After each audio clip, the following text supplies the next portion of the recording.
Right. More ready than a pocket watch. James, are you in earshot? Can you hear us? Yes, sir. Okay, then we'll make a start. First of all, Leanne, would you take us in, please?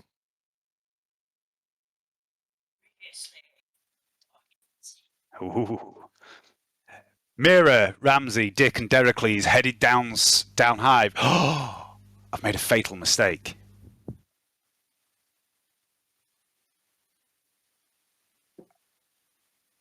My music has gone. Where has my music gone? Never mind. I've seen mine vanish before. I don't know why. It's some weird bug. Yeah. Oh well. Mira, Ramsay, Dick, and Dericles headed down Hive to Julista district, followed by the spirit form of Vladimir Stenhauser. You soon realised that, although far enough down in the mid-hive to be on the poorer side of town, this region appeared wealthier than one would expect, and you noticed the two large factorums here, quite recently built it seemed, which perhaps explained why this place seemed a little more well off. Heading into a bar, Pincher began asking for directions, picking a pocket of a drunk at the bar, and a couple of burly, heavily tattooed women sold him the information he sought, after he told them he was constantly referred to as a savage or feral by most people he met here. Perhaps they took pity on him. Perhaps they were merely marking him out as easy prey. It's quite obvious to most who see Dick Pincher that he is not from round these parts. On leaving the bar, Pincher bumped into a man and rifled his pockets, taking some thrones and a wallet containing pips and a worker's ID card. That's what I do. Dick was fairly convinced he had got away with this little crime spree in the bar. The man at the bar, whom Dick had taken a small pocket chrono from, was certainly drunk enough to not recall Pincher's face the following morning, when he finally realised he'd lost his timepiece. But the second man from whom Pincher stole, a tired, gaunt-looking man entering the bar, what would happen when he got to the bar and realised his meagre funds were gone? And then, the next day, when he returned to his long, arduous shift at the Factorum and found himself unable to enter without his credentials? What then? If he could not enter, he could not work. And without work, he had no coin. And then little Timmy and his wife, Henrietta, the people in the pictures Pincher found in the wallet, what would become of them? Perhaps Pincher cares not. He does not know these people after all. But one final question remains unanswered. The man for whom Dick stole was just entering the bar, coming off shift. He had yet to begin his evening's drinking. Would his tired mind recall the unusual-looking wild man who had bumped into him shortly before he found his pockets had been picked? And if so, what would he do with this information? Action and reaction, cause and effect, consequences.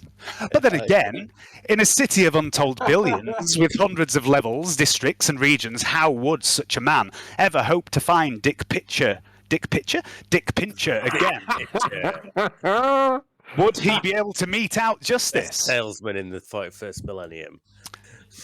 A lowly hive worker does not have the resources to track down such an individual, surely, especially one who is an agent of the Inquisition on a secret mission. Following the directions brought from the two burly women, you travelled to the Temple of the Joyous Choir, and there you met a monk.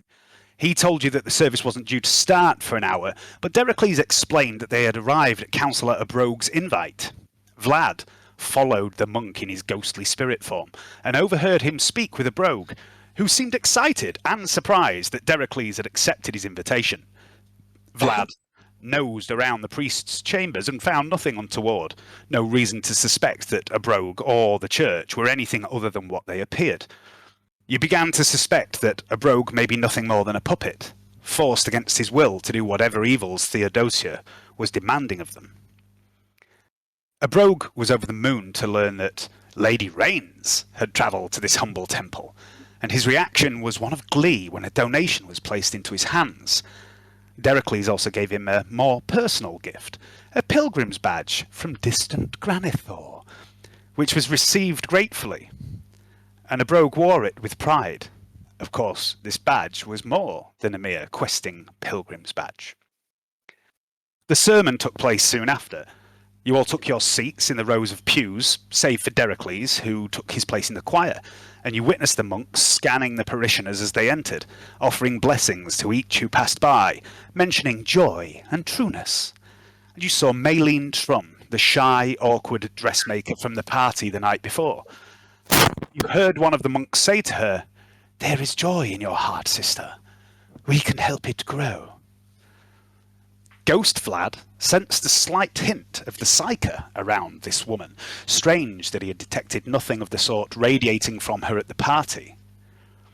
Vlad also tried to intrude upon the monk's mind, but found the man unusually strong-willed. If the monk noticed this attempt at mind scanning, he did not react. The sermon, as expected, was one that spoke of joy and happiness, a little unusual perhaps, but you left a couple of hours later with no reason to suspect there was anything untoward happening there. If it weren't for your mission, your knowledge of the harmony meters, and the involvement of Theodosia, you would probably not even consider for a moment that this was anything other than a new, slight variation on the creed. During this time, Ishmael continued working on Thing 2.0, completing the construction of the chem injector, the fitting of a Vox system to the hand recovered from the chirurgeon several months earlier, and he turned his attention to modifying the hand for ambulation as the rest of the Acolytes returned to Lord Strauss Manor. Some went to bed, some stayed up, drinking until dawn. What are you doing? Oh, I can't hear Leanne, by the way. I couldn't really either. You're very quiet. I can hear you, but you're very quiet. Is the mic plugged in properly? Can no, you you, explain you've something? done something to your mic, Liam. You're super quiet. Still super quiet.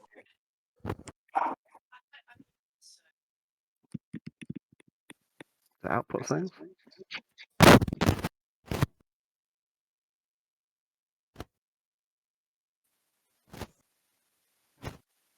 Maybe you have to drive that somewhere. You can do that. Oh. I'm going to miss Oh, true. It's only 6. Yeah, Okay. gonna be in bed early.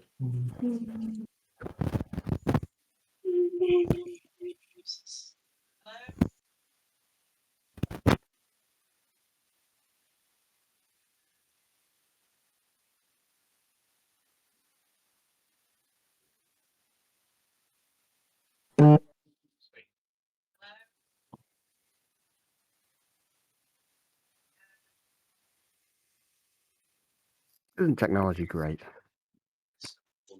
Glorious when it works. Makes life so easy and convenient. Yeah, things.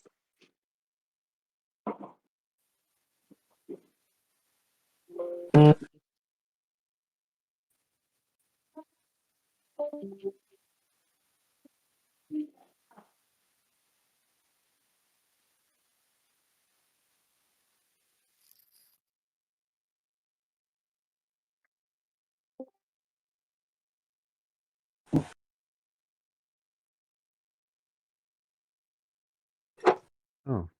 No. Okay.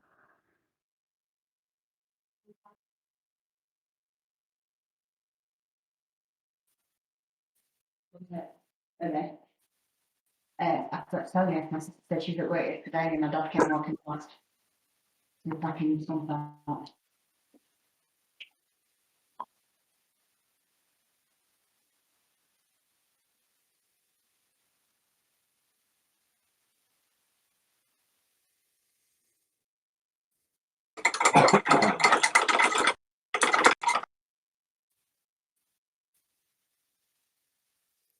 You painting, Jenny?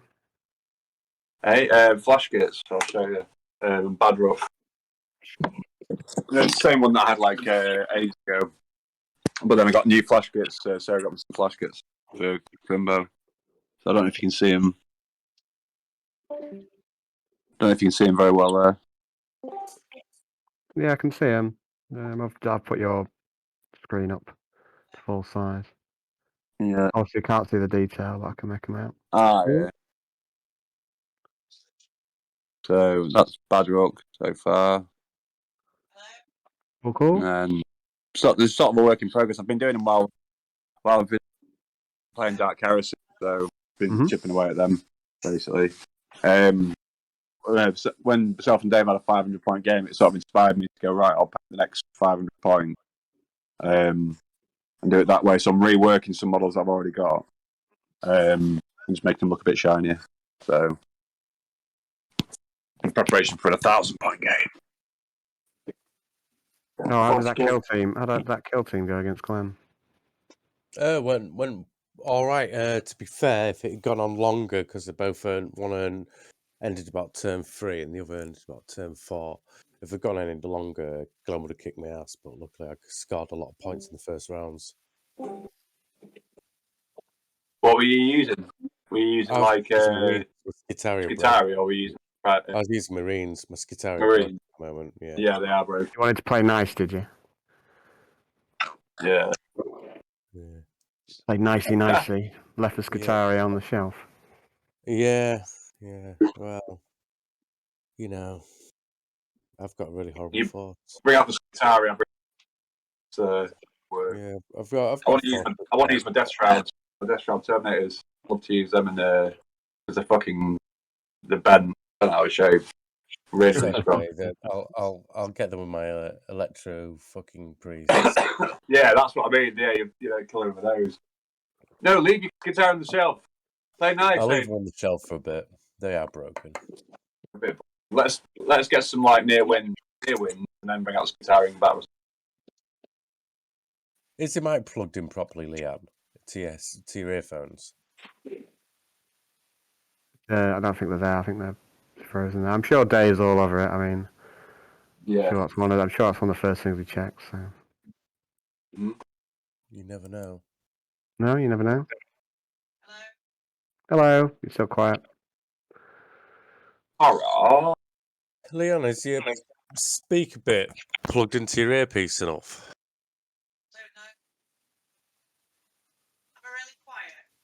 I can hear you from Dave's mic, but not yours. Ed, can you say a prayer to Machine Spirit to get it working?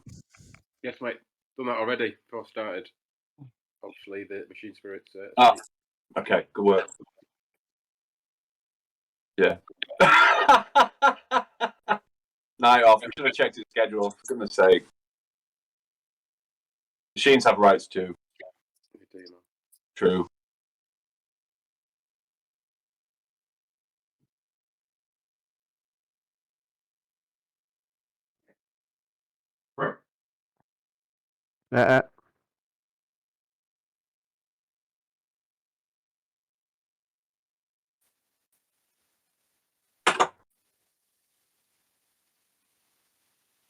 Oh, no.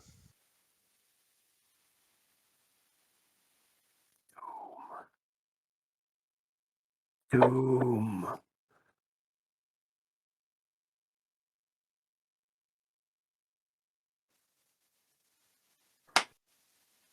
It's annoying, like when you don't change anything in between the games, and it fucking. Yeah, decides not to work. Jesus. Oh. I guess my backup plan of painting models when tech goes wrong. Or scenery. That's enough. I'm gonna make another drink. I'll get fucked up. I'm gonna make a cup of tea. A delicious cup of tea. Fresh. Heresy.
You've been brave today. You've been brave. You are brave, aren't you? You are brave. Big brave dog. You're a big brave dog. Big brave dog, yeah. Big brave dog. Forget you some food. Don't wait.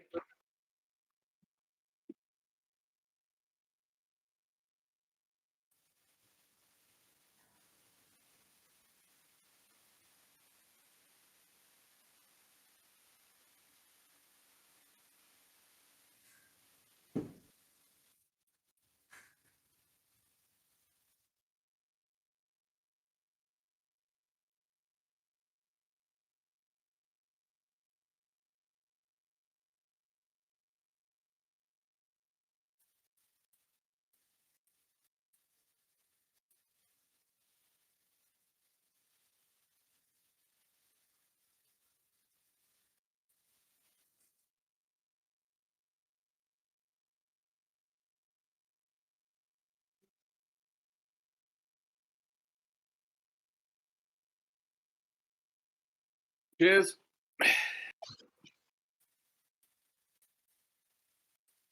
Oh. Good.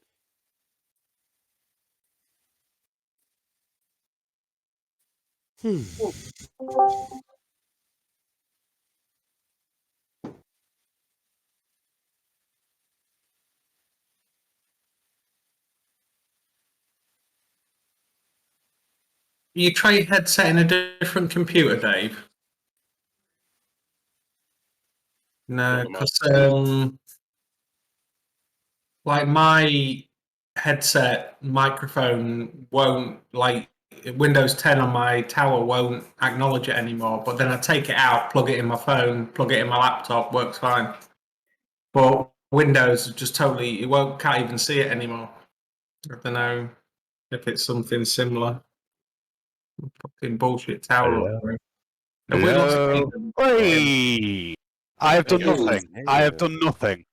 Literally, it was working, it stopped working. When I test it in Discord, it's working, it's just not coming through in the chat, and all of a sudden it started working. I don't fucking know. Yeah. Yeah, first the office work. Good. You're welcome. Thanks, Ed. Great work. Anytime. Can't hear Dave's mic now. Good game, guys. We'll arrange another game another time. Blah blah blah. Can you hear me? Yeah, I man. can now. Yeah, right. That's okay. Where's Al? Have we lost Al? I'm here. I'm just went for a Alright. cup of tea. Okay. Thought I'd get a quick cup of tea in while you were fiddling around. You got stuff Yeah. sorted. You could have made yourself a 3-course meal. Yeah, I've done nothing. I've just fiddled with the same settings over and over again, and now it's working. We should get you a job in IT. That's the way it works. Yeah, I even tried turning it off and on again. Right, anyway. So, returning back to Lord Stroph's manor, some of you went to bed. Some of you stayed up, drinking until dawn. Hang on, I only made a sandwich, Dave. Yeah, you did. You were rudely awoken a few hours later by Lord Strophs, who excitedly explained that his man, Volin Orday, the bounty hunter, had contacted him once more, arranging a meeting for the exchange of 1,000 thrones and the data slate he had promised you at midday. Julia also told Vlad that his appointment with Lady Redstream was scheduled for 11 a.m. Vlad set off to meet with Lady Redstream and learned she was a widow, her husband apparently yet another victim of the Tranche War.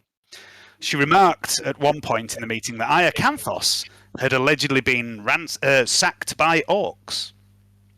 Vlad and Lady Redstream flirted back and forth for some time. Vlad got the impression she was quite eager to pursue this dalliance, but sensed she may be up to something.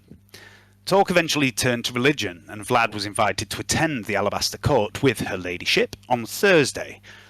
Vlad also asked if she knew of Farcosia, and Lady Redstream seemed to take some sort of offence to this, but quickly changed her mind, saying she would perhaps acquire some, and it would maybe make their, let's call it a date, all the more interesting.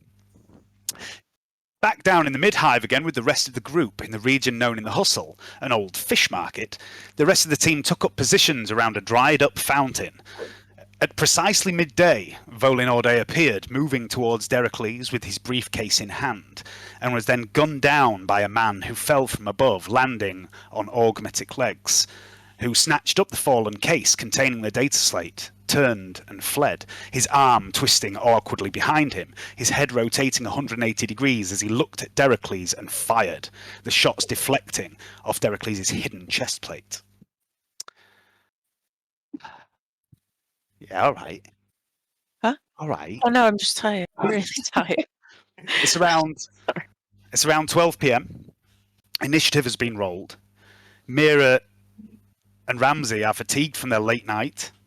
-10 to all stats. Deracles and Dick are addicted to Farcosia. Dick is suffering -10 to all stats from the Farcosia come down. Deracles is all right though. Before we deal with this fight, my faith in the Empire, Joff. back at Redstream Manor, Vladimir.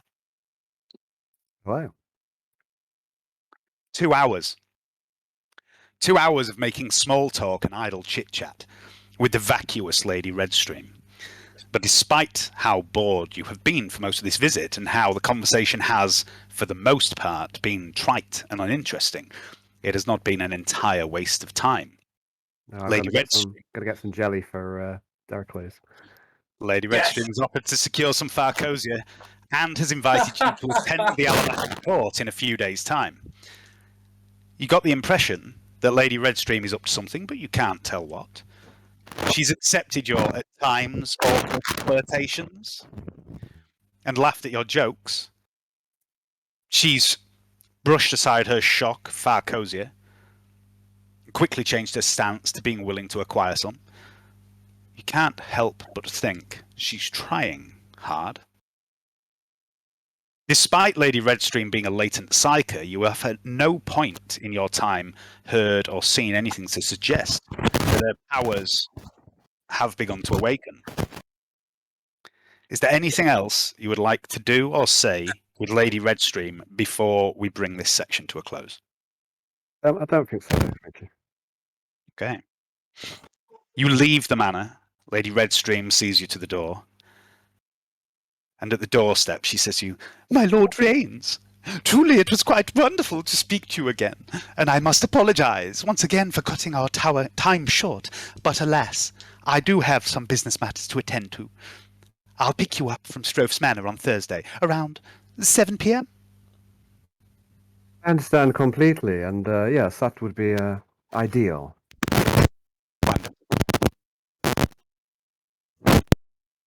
Who's a bit scratching? I think it's Hayden. Hayden's mic. Hey, it's your mic, buddy. Lord, are we losing you already, mate? It's on my jumper. Yeah. You head outside. Lord Stroph's man awaits in the ground car parked on the driveway. You climb into the vehicle and begin the drive back home to Lord Stroph's manor.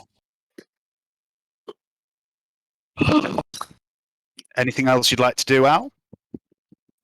I don't think so. Get on with the. Feel free to get on with the combat, dude. Okay. Let's cook some food. Her timing is incredible. She always gets up and disappears just as I need her.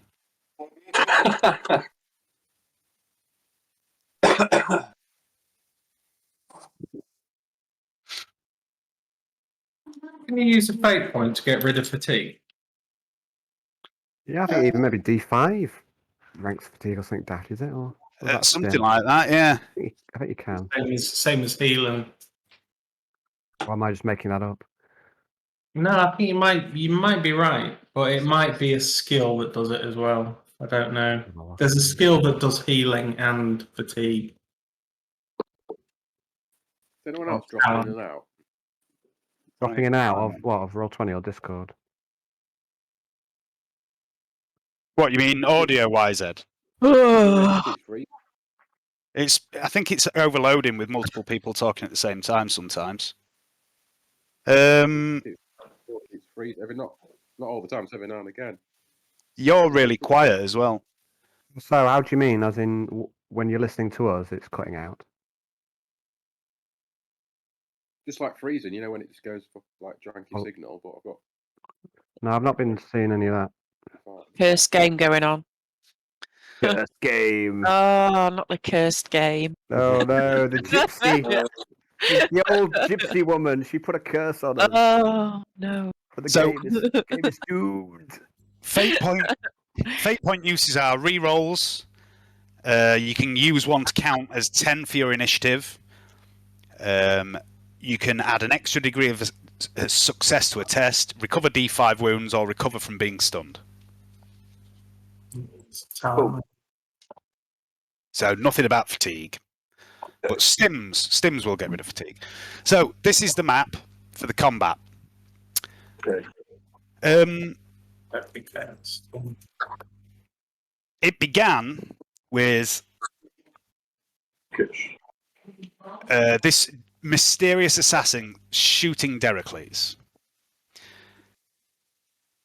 A few of the locals nearby who saw Orde fall and the cloaked form drop from the catwalks above scream and yell, beginning to panic as they realise the violence occurring amongst them. Their screams draw the attention of others in the crowded market square, and the panic and the fear spread like wildfire.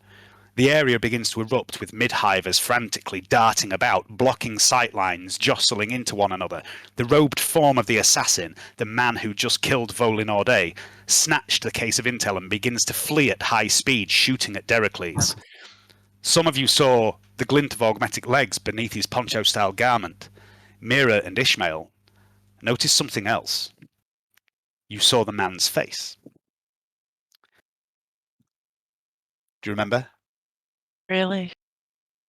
COVID. No. All right. Ishmael, do you remember? No. What about his eyes, was it? Yeah, I'm just messaging you. I think you messaged me before.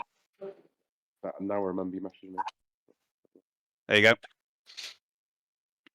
Message on Facebook.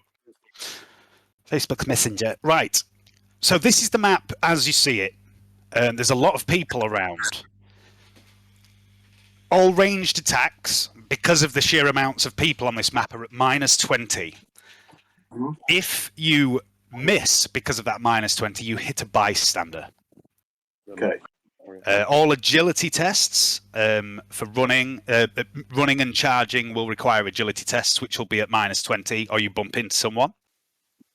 Okay. The booths that you see in the buildings are climbable. They will use a full turn of climbing. And I think that's it for now.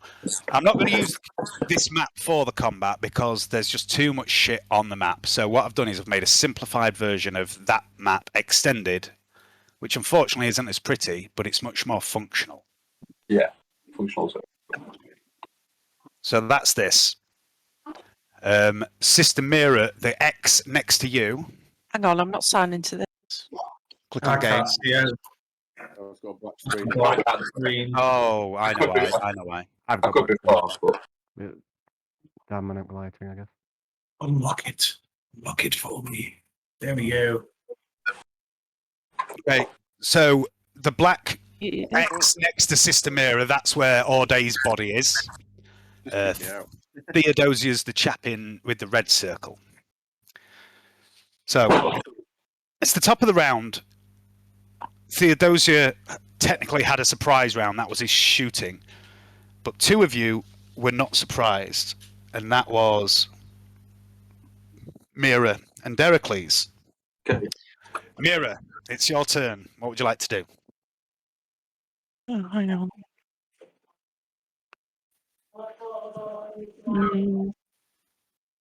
Where's this guy gone? He's here, the red guy. Get him.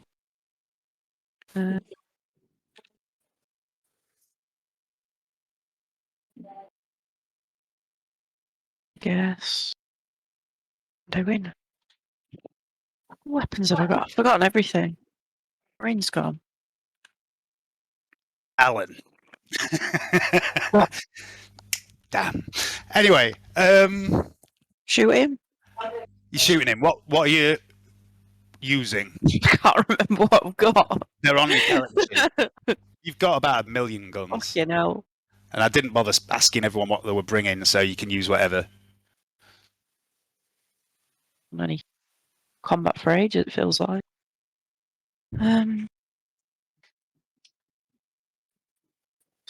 Revolver. Okay. Bolt pistol. My bolt Your bolt pistol. pistol. Nothing cuts through a crowd like a bolt pistol. Okay, so it's half an action to draw your Wait, pistol. wait. Johnny, we know and love. Half an action to Get draw the your eviscerator pistol. out. Fuck that shit. Semi-auto mirror. Pull the trigger. She can't. She's got to draw it first. So half an action to draw the Listen pistol. to these other people, Mary. You're a good person. You can either You're not going to snap hit a the shot. people. Your faith in the Emperor will guide your shots to hit the heretic. Don't listen to Derek. He's a fucking druggie. You can either take a snapshot unaimed, or you can spend the rest of your turn aiming, or you can move. No, just I might aim. Okay, so you're aiming Yeah. for half an action. Oh, Okay, knock it out. right. Next up, would be Dick, but Dick is currently surprised. Dericles, it's your turn. I'm all right. I'm here. Hey, No, you're surprised. Oh, I thought you kept me out. I was asleep. No, you're surprised. I'm going to pull out the eviscerator and Yep. charge this guy. You can't charge. Charging is a full action. Okay.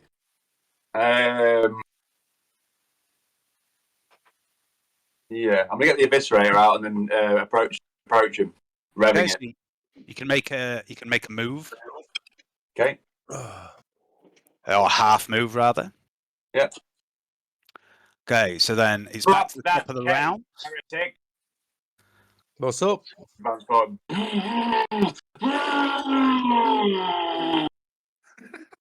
Back to the top of the round with the Right, mysterious right. assassin.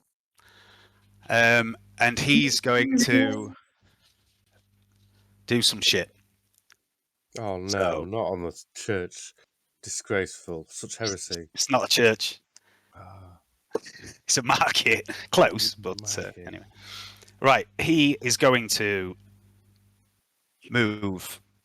He goes 1, 2, buckle my 3, shoe. 4, 5, 6, 7. Yeah, He runs vertically up the wall. Oh,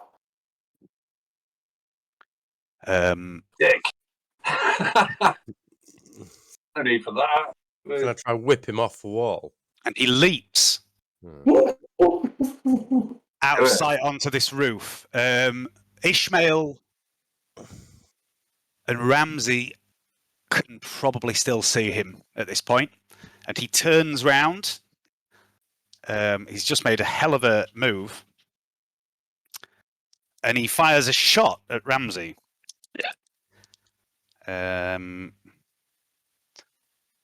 Dick bag.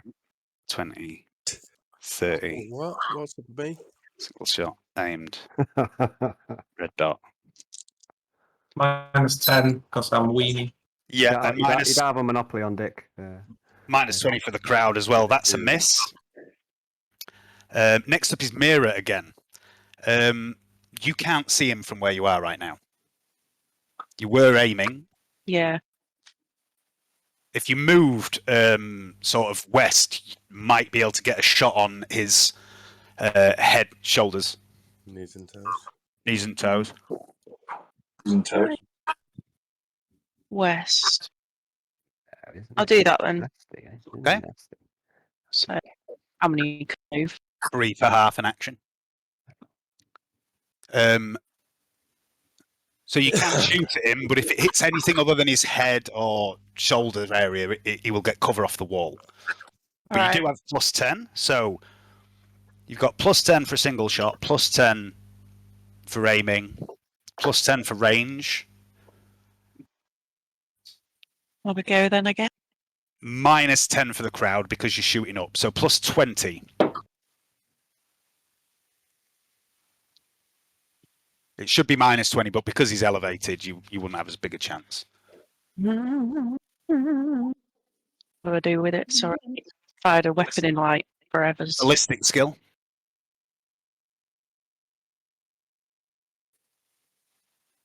For the first time in forever, firing a ball pistol.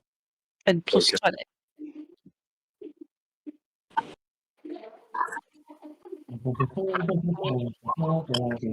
Hit. 84. That's his leg, so he will get cover. So roll damage Damn him. from your bolt pistol. Blow his leg off. If you click back in your character sheet, scroll down to your bolt pistol. You should be able to just click on the damage for it. Bolt. Is it that bolt? I believe Yeah. he's going to blow his It's leg that off. one. Says Ceres pattern bolt pistol. Yeah. Yeah. Control that. Yeah. 14. Pen 4. So that'd be 10. 5. The bolt blasts clean through the wall, hits Theodosia and explodes on his shin. Doesn't seem to do anything. Oof. Done it again. Still a great shot, though. Damn it! The mysterious assassin. The mysterious assassin. Oh, you got away with it. You got away with it first time. I know. Deracles, it's your go. I've been keeping that secret for a month, and then I've gone and blown it twice. Oh dear. Okay, so I'm going to run after in his direction, but it's gone up a wall, hasn't it? Yep. So, I don't know if I've done that. Oh man. You could climb up the wall by climbing onto different boxes and crates that are around, but it'd be quite slow going compared to how quick he went up. Yeah, he's like super quick. So I don't know if I'm going to be able to catch up with him. Hang on a second. Bear with me, I've just got to go out of this and go back in again. I can't charge him. Not while he's up there. I mean, you literally have to scale the wall. Okay. The charge has to be a straight line. I don't think I've got climb or anything like that. I'm just check. I mean, you don't have to have climb to climb. You're just better at it if you have it. Yeah, it would be better. What I'm going to do... Okay. He's gone up there, so I'm going to run this downwards, down this direction. So, one... Just going to check my movement quickly. Move 3. Bear with me. It's been a while since I can't remember what Deracles can do. Sure. I'm going to run 18. Okay. Try and get round there to sort of head him off rather than trying to attack him or anything like that. Okay. Oh, for fuck's sake. Fucking technique's hard. This fucking mouse. Bear with me. Yeah, move on to somebody else's move. I'm just going to run around to try and head him off. Okay. I don't really know why I did this, Hayden, but I missed you out. You should have gone between Mira and Deracles, so it's your turn. Okay. Can I whip my way up the wall with my carrier shog? You can certainly try. I will try. Okay. Drawing thing off. So first of all, make a ballistic skill test at +30. Okay. Dick. Okay. BS. 3-0. Enter. Oh, I only just make it. Make a damage roll for me, please. Okay. Just D10, yeah. Yep. Okay. So you run towards the wall and sort of chuck your Kaio Shog. It wraps around an awning, an outcropping for an awning, and you kind of swing yourself up. Make an agility test as well.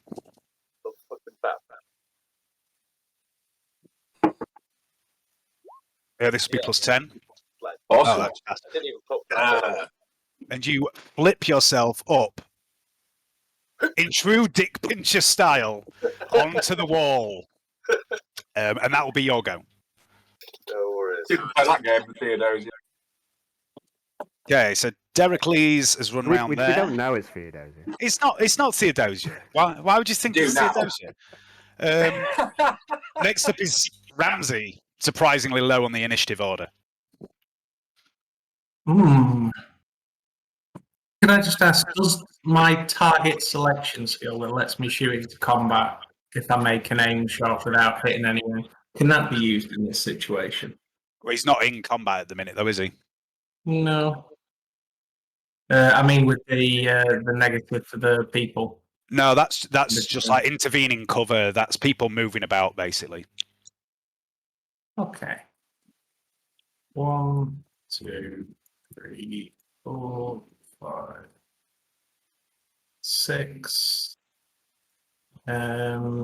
Hip shooting. Going to shoot at him, and I'm going to use my free aim action once per engagement. I'm a ranged weapon expert. Is that plus 10 or plus 20 aim? Well, it just says a free aim action. Yeah, so it'd be a plus 10 then. So 10 for aiming, 10 for a single shot. You must be in short range, I would have thought. 1, 2, 3, 4, 5. Yeah, you easily are. Minus 10 for intervening cover because he's elevated. It's a single shot, it's plus 10. Yeah. Right, so single shot, aim, accurate, red dot, that's plus 40, and minus 10, so plus 30. Yep.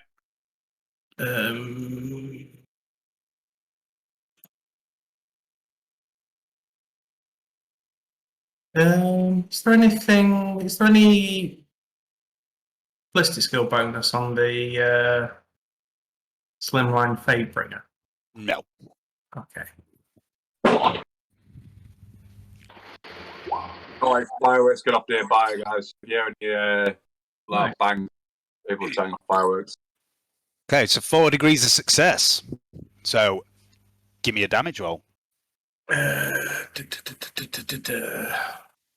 He knows I'm there, doesn't he? So it's not an ambush. Right. Well,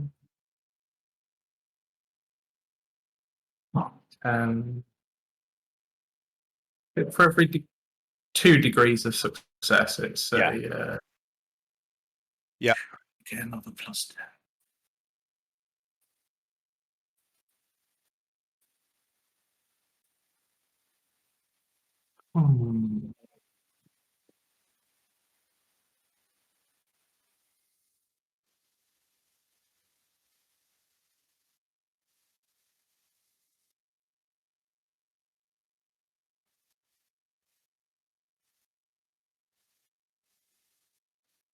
You sure it's not a full aim action, Dave? It's a 400 XP skill. I mean, at this point, it's not going to make a blind bit of difference, is it? You're not going to get another damage dice out of it.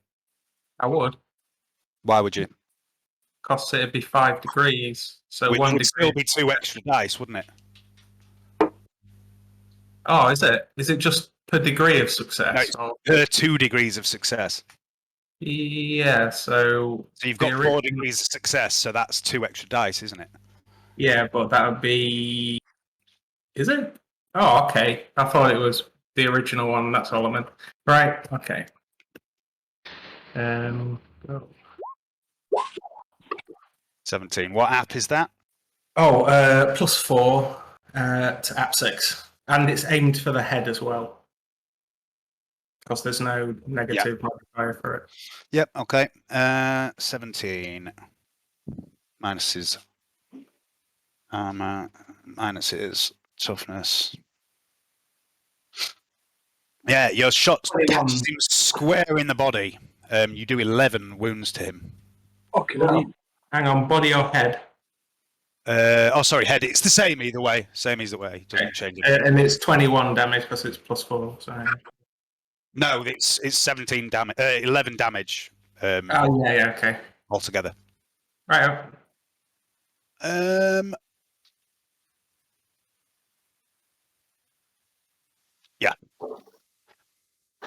Next up is Ishmael. I think I'm going to run. Mhm. Don't know which is the best way to head to. Probably. Maybe I can go that way, so I might come this way. 1, 2, 3.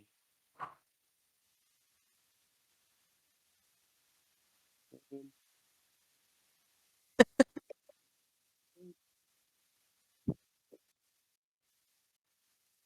18. There you go. Okay. Cool. Thank you, wife. Back to the top of the round is the mysterious assassin. Is it who's making a agility test Ooh, and falls off mystery. the crate and hurts himself? It's incredible, Nope. Tim. Nope, he does not. He has cyborg stability. Oh. He's going to just fucking keep on keeping on. He's going to go 1, make a jump across there, which passes. That'll be 3, 4. He's going to jump down off this building, which he also passes. Go to there, and his arm swivels round, and his head swivels round, and he looks at Ed. And he takes a shot. Single shot. Red dot. Half aim. Range. 20. 47. That is a hit, Ed. In the body.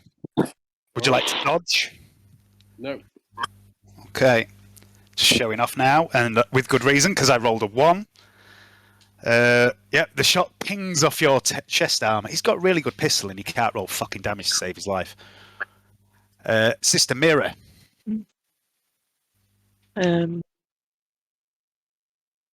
you've lost line of sight to this guy now. You've seen him run south. You don't know exactly where he is, but you can see Ishmael running that way. And you see Dick up on the wall. There's always a dick on the wall.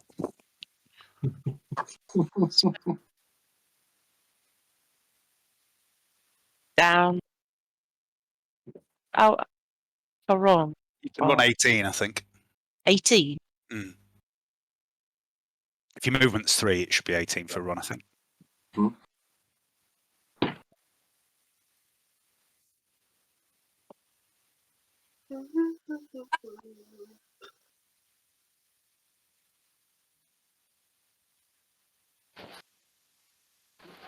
Just count. 1, 2, 3, 4, 5, 6, 7. That's 8.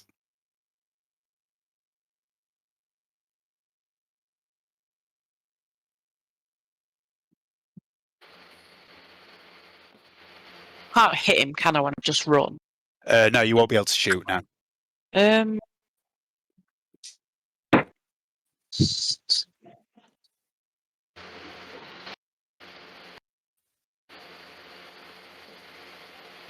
Go down here.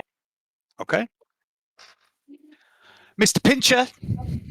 Okay, I am going to shoot him with the Judge Slayer with quick draw ability and the accurate Carnadon Black. Okay. Right.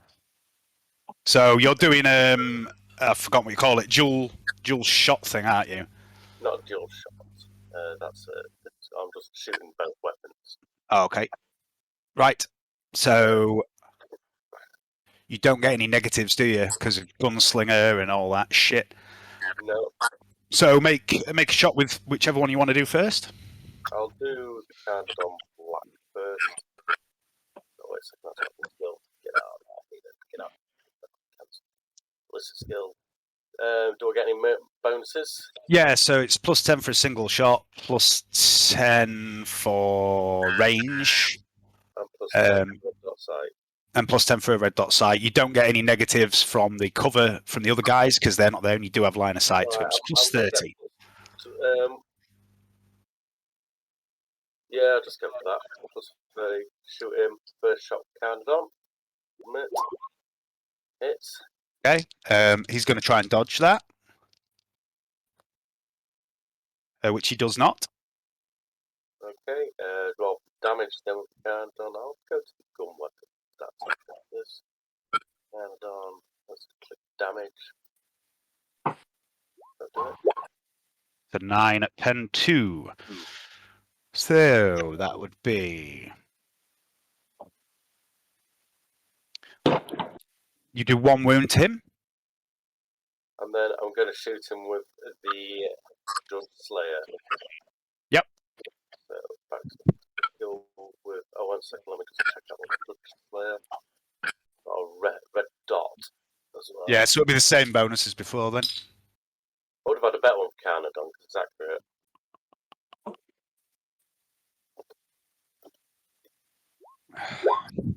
Hit.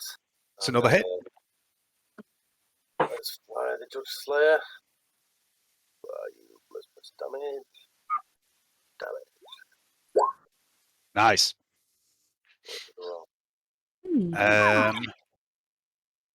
So that's 12 pen 7. I forgot I fucking made it pen 7. That's ridiculous. Yeah, so that bypasses his armor completely. Minus his toughness, minus his something or other. You do 7 wounds to him. Take it. Heracles. I'm going to charge him. Scream Okay. for the Emperor, charge him.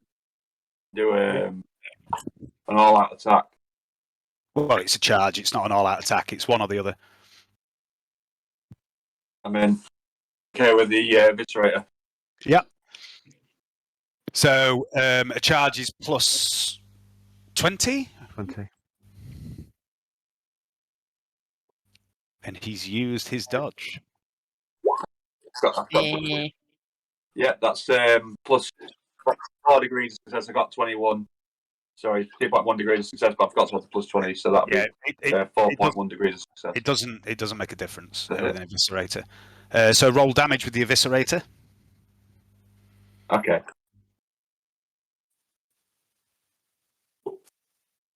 So I know it.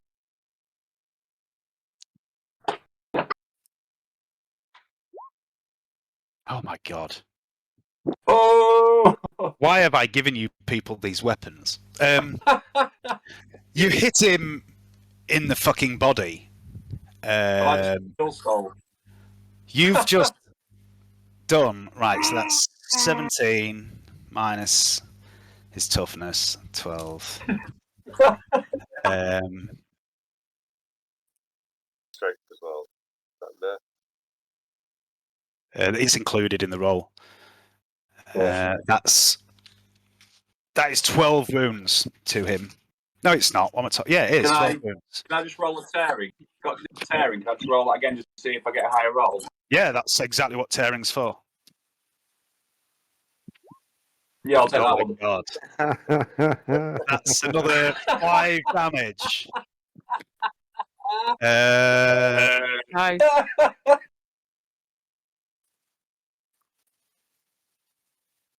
With a vile tearing noise, it says the skin on the target's chest comes away, but in this case, the metal plating on the target's chest comes away and a red ruin of muscle lies beneath.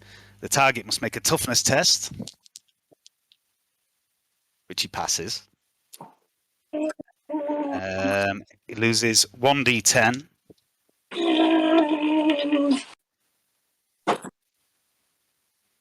So he loses 5 points of toughness. He takes Now behold 1 fatigue, and he's suffering from blood loss.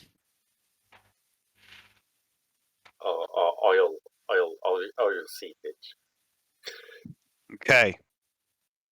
But he's not dead. But he has had a massive chunk torn out of his mechanical torso.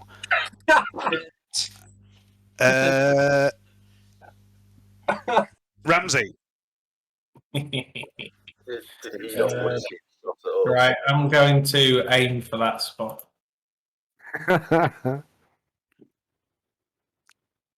Mostly.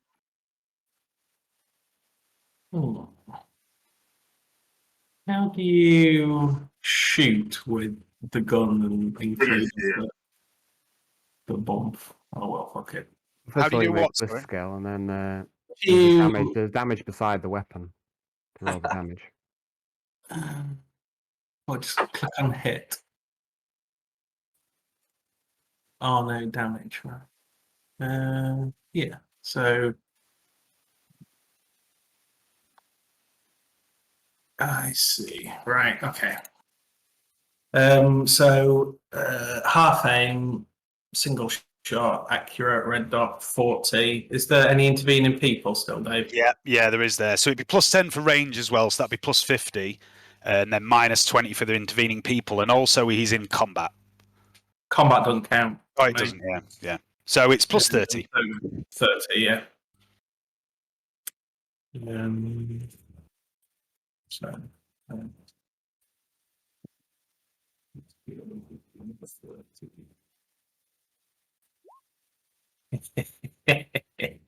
Okay. So that's 3 damage dice. So the best way you can do it, if you want, James, is click on the damage on your character sheet and then just roll 2d10 afterwards. Hang on, I'll just ding it all together.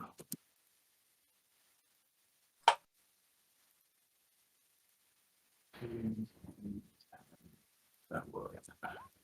First, get critical hit on that though. So 15 +4, did you say? Oh no, you've. No, that's included. Yeah. And that's 10. 6. 6. So it ignores that. Where did you hit him? 80 in the body. Johnny just did.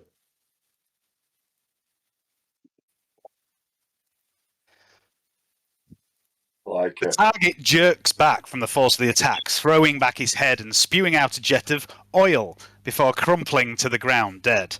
And it is thrown 5 meters away from the attack. Anyone in the target's path must make an agility test. Johnny. Body's flying at you. Sorry, Johnny. I'm going to reroll it with a fake point. There's no chance of hitting you except with dead bodies. Whoops. Do it. No, I get hit by the body. Yeah, you get hit. You get knocked back a square and you are prone. Make 20-minute timer. Alexa, make 20-minute timer. Right. At this point, Cancel my timer. Alexa, make 20-minute timer. I love Alexa. She takes the piss out of everyone. Ishmael, it's your turn. Is he gone? He's down. The case is still in his hand. Oh, let me. Is he dead? Yeah. Yeah. Pretty much seems that way. Okay then. What's the plan, guys? Is one of you guys gonna pick up the case? I'll get the case. So I'll get up. Yeah, I imagine he's gripping it quite tight. So probably have to chop it off with some cybernetic process. I will just go on a bit of a watch then. I think check out if anybody else coming. Chop his legs up. You're staying where you are. Staying where I am. I'll look the opposite way, like around towards the statue, and that's because any other assailants. Okay. That was brutal. The state execution there. It was. Just didn't get away from anybody, did he? He didn't stand a chance. Oh my goodness. Yes. You're going to try taking his body away. Suddenly, A group of men throw off their cloaks that have been lurking in the dark corners. Uh-oh. Yes. And they're going to roll some initiative. Chop off his legs, man. Ramsey, what's your agility? Oh, no, your agility is sky high, isn't it? So that won't matter. Enough. And those of you that can see these guys, which is everyone except Ramsey, could be able to see one. You see them raise these rather interesting-looking shotguns. Oh shit! Uh-oh. And they open fire. Oh no! I feel like Murphy. Gonna be. First one shoots at Ishmael. Sorry. That's definitely a miss. 90. This guy steps 1, 2, 3 here, and point blank shoots at Dericles. I'm prone as well, so. Yep. So plus 30, plus 60. Literally just lost my sense of taste. Oh no. Just in the last few seconds. I was having that cigarette thinking I'm not tasty now. I've missed I got a cold. And I've gone to have my drink. I lost mine. I can tell it's alcohol. So he Oh no. hits you with his shotgun, which has the scatter roll. So he does. Fucking shiny. I'm gonna grab Theodosia's body and use shield. Probably got better armor, so. What's your armor on your body, please, Johnny? My body is. And your toughness as well. Okay. Toughness is 3. Armor on body is 6. So that's 10, 1, 4. You take 7 wounds from this shotgun blast. Okay. That guy's gone. This guy steps here, takes a blast at Ishmael. Yeah, jumps. That's a miss. All right. This guy comes around and shoots at Ishmael. That's a hit. 5, 9. Pretty sure that won't get through your armor and your toughness. This guy goes 1, 2, 3, 4, 5, 6. This guy runs to here. This guy runs to here. Yeah, jobs just falling Okay. like you go out and looking for a job. Isn't that great though? Yeah, it is. You know, it was really nice as well. So it was the first job, and now I feel that bad. Oh, yeah, that's good then. Never see anything like your job. Thank you all. Mysterious Assassin's turn. And you hear a sound, Dericles, as you lay next to his body, and it goes upload commencing. Sister Mira, it's your turn.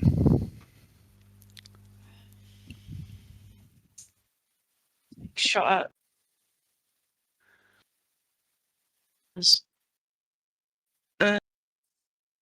one.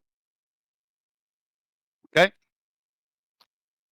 Yeah, the one that's blocked by Ishmael. Well, I'm not going to hit him. Depends if you miss far it, are doesn't it? How far are we from getting back to home, getting back to base? Good few hours walk.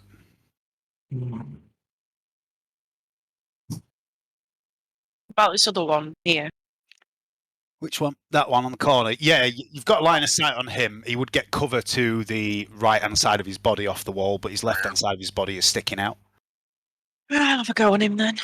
Okay, so +10 for an aim, +10 for a single shot, +10 for range. Do you have a red dot? Say on your bolt pistol. No, you don't. So +30, -20 for the intervening people, so +10.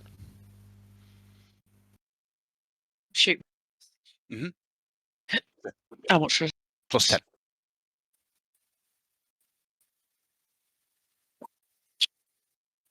We need to get this case and get the fuck out. Basically, yeah. That's a miss. Luckily, it's a miss by a long way. So you don't hit a bystander. Next up is Mr. Pincher up on the wall. Go on, Dick. Give it to him, Dick. Who can I see? Dickham. Dickham, Dick.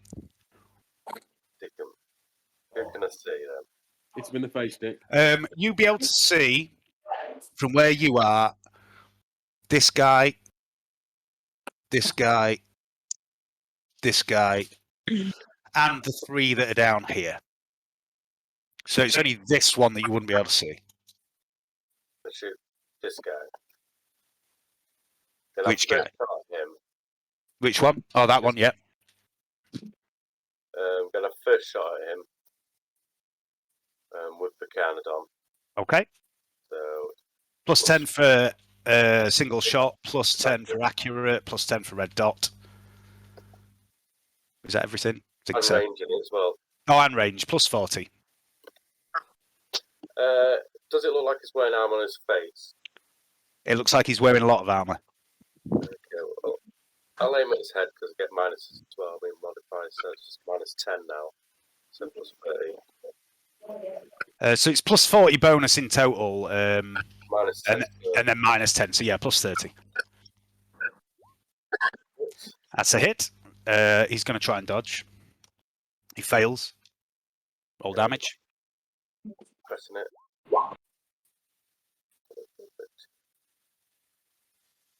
Yeah. Okay, so 13. What's that? 11. 8. You do 8 wounds to him. Okay, with the other shot. I'm going to try and finish him off with the other shot. Okay. So you don't have a red dot on this, do you? I do. Oh, you do. So it'll be the same roll then. Oh no, it won't. It'll be 10 less because it's not accurate. Yeah, well, I'm gonna be 30 because I'm not gonna aim at this one as well. Well, you're making the same shot at the same time, aren't you? Okay. Yeah. Okay. Well, I mean, I could split fire with no minus, so I could have shot. Yeah, but it's a full action, isn't it, to fire with both guns? Yeah. So you wouldn't get the aim, so you'd just lose the accurate bonus. All right. So it'd just be -20 if you're aiming for his head again. Sorry, +20 if you're aiming for his head again. I won't aim for his head this time. Okay, so it's the same then. That's a hit. Okay, rolling for weapon. Roll down thing, damage. Yeah, his head explodes like a ripe melon. Yes.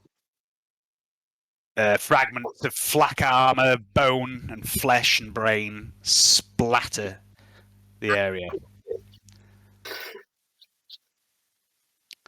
Next up is Dericles, who is on the floor. I believe getting up from the throne is half an action. So I hear this. Yeah, I'll do that. You heard it. I'll do Upload that. commencing.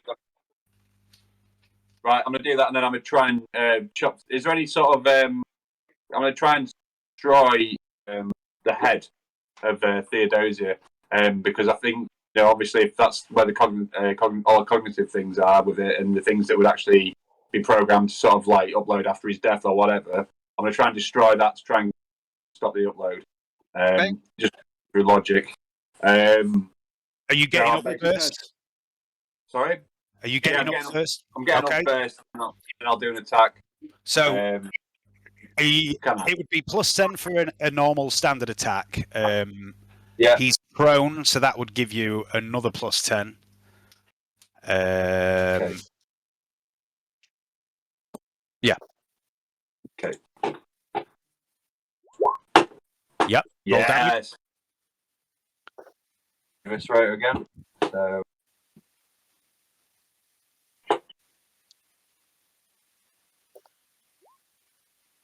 And I'm going to roll that again. Sarah. You cleave straight through his head, and you see sparks flying from the various circuitry in his heavily augmented head, and the light in his eyes goes out. Good. Next up is Ramsey. Look at all these people. There's lots of people everywhere.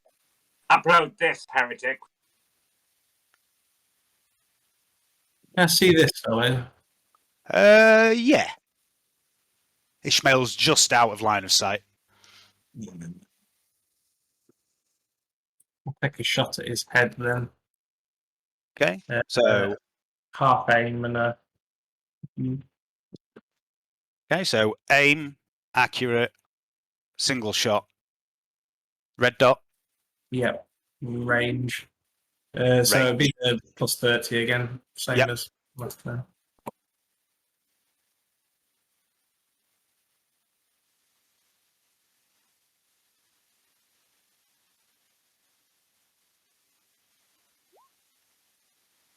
That's a hit.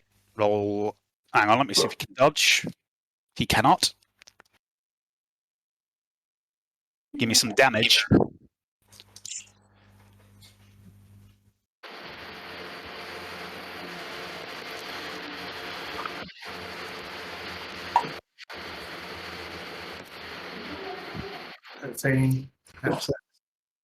Okay, so 13 and app 4? 6. App 6, sorry. So it ignores his armor, ignores his toughness. And app 3 and Manstopper. Yeah. He's dead.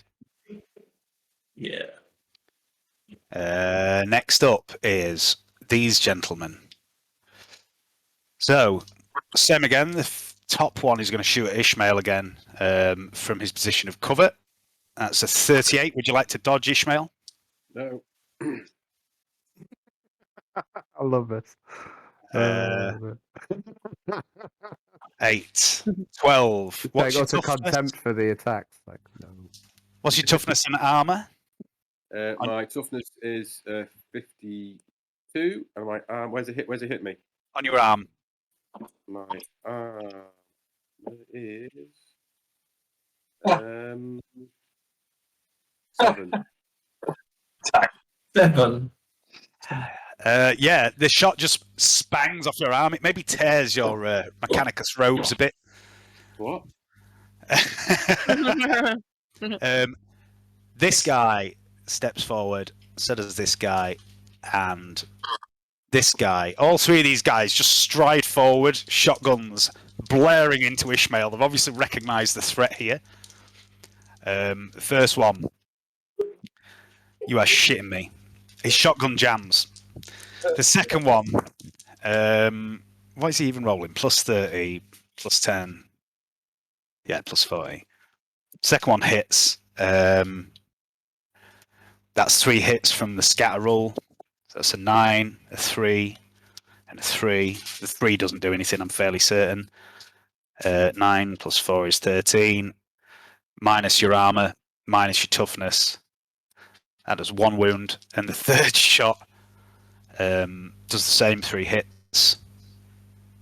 That's a 10. That's a 6. You take 3 wounds in total from that barrage of close-range shotguns. And there's one more guy. And he... Wait.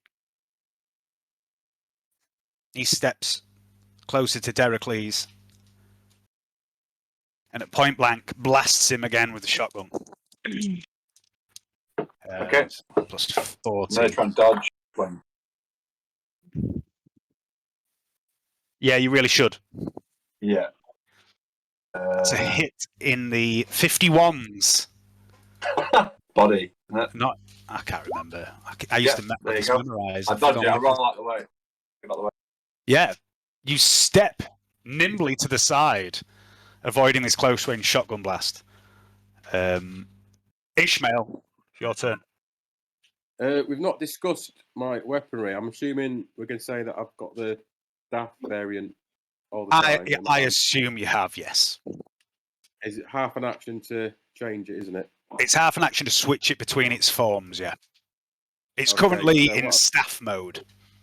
So I'm going to put it into double-handed axe mode, which is half Yep. an action. And then I can walk, can't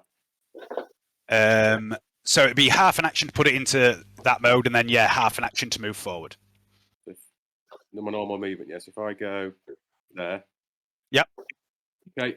That's your turn. By the way, just for everyone else's amusement, Ishmael's axe in his character sheet is called My First Omnis Iron Axe. It's also powered as well. Yeah. Yeah, you're powering it up, are you? I've got 2 charges, haven't I? And then I've got to recharge it. Is that, Yes, that's right, yeah. Paid So sufficient price.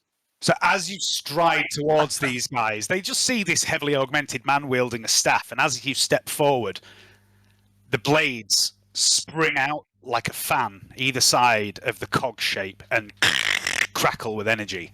And you see them sort of take a moment to go, oh shit. We're back to the top of the round with the mysterious assassin who isn't really doing anything. Leanne, it's your turn. I'm just off for a week. The fuck is this immortal motherfucker? Yeah, then less of that. Fucking, he's lost his head. Hopefully that stopped the upload. I've got a feeling it won't stop the upload. I've got a feeling. I've got a feeling it's on the last we've seen this fucker. Yeah, I'm gonna have to just start killing some of these bods around me before they shotgun me to death. So probably to take out that guy. If I can't stop the upload, I might as well stop myself from getting killed. So you've done what you can. You've done what you can on Theodosia, haven't you? So yeah, I don't want to burn a fate point to 5. I've got 2 fate points on Derek. What's in this briefcase again? Intel.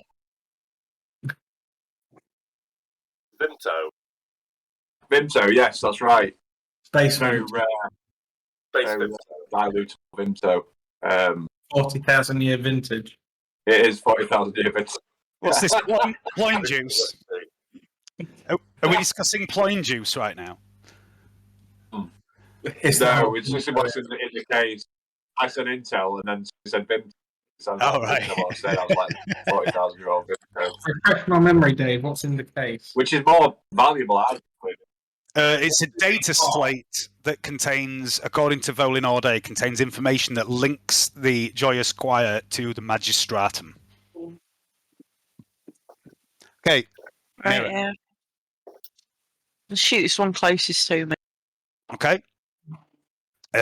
So, single shot, aimed, range, -20 for the crowd. Technically not in combat yet because no one's fucking done a blow, so it's still +10 to your ballistic skill. Okay. Nobody's given Ishmael a blow yet. Blow. Nobody's blown on Ishmael's exhaust pipe. This mechanic is Chris Hoover's. Why'd you have to go? When that other guy died, was Derek covered in oil? No, there is a bit of a pool around the guy, but none of it got on Ishmael. It was just none of it got on Dericles. It was just the shot that knocked him back. Just +10, was it? I just thought it wouldn't be the first time it was like covered in oil. Like. Oh dear! Oh dear! Mira, your bolt pistol will be jammed at that unless you wanted to fate point it.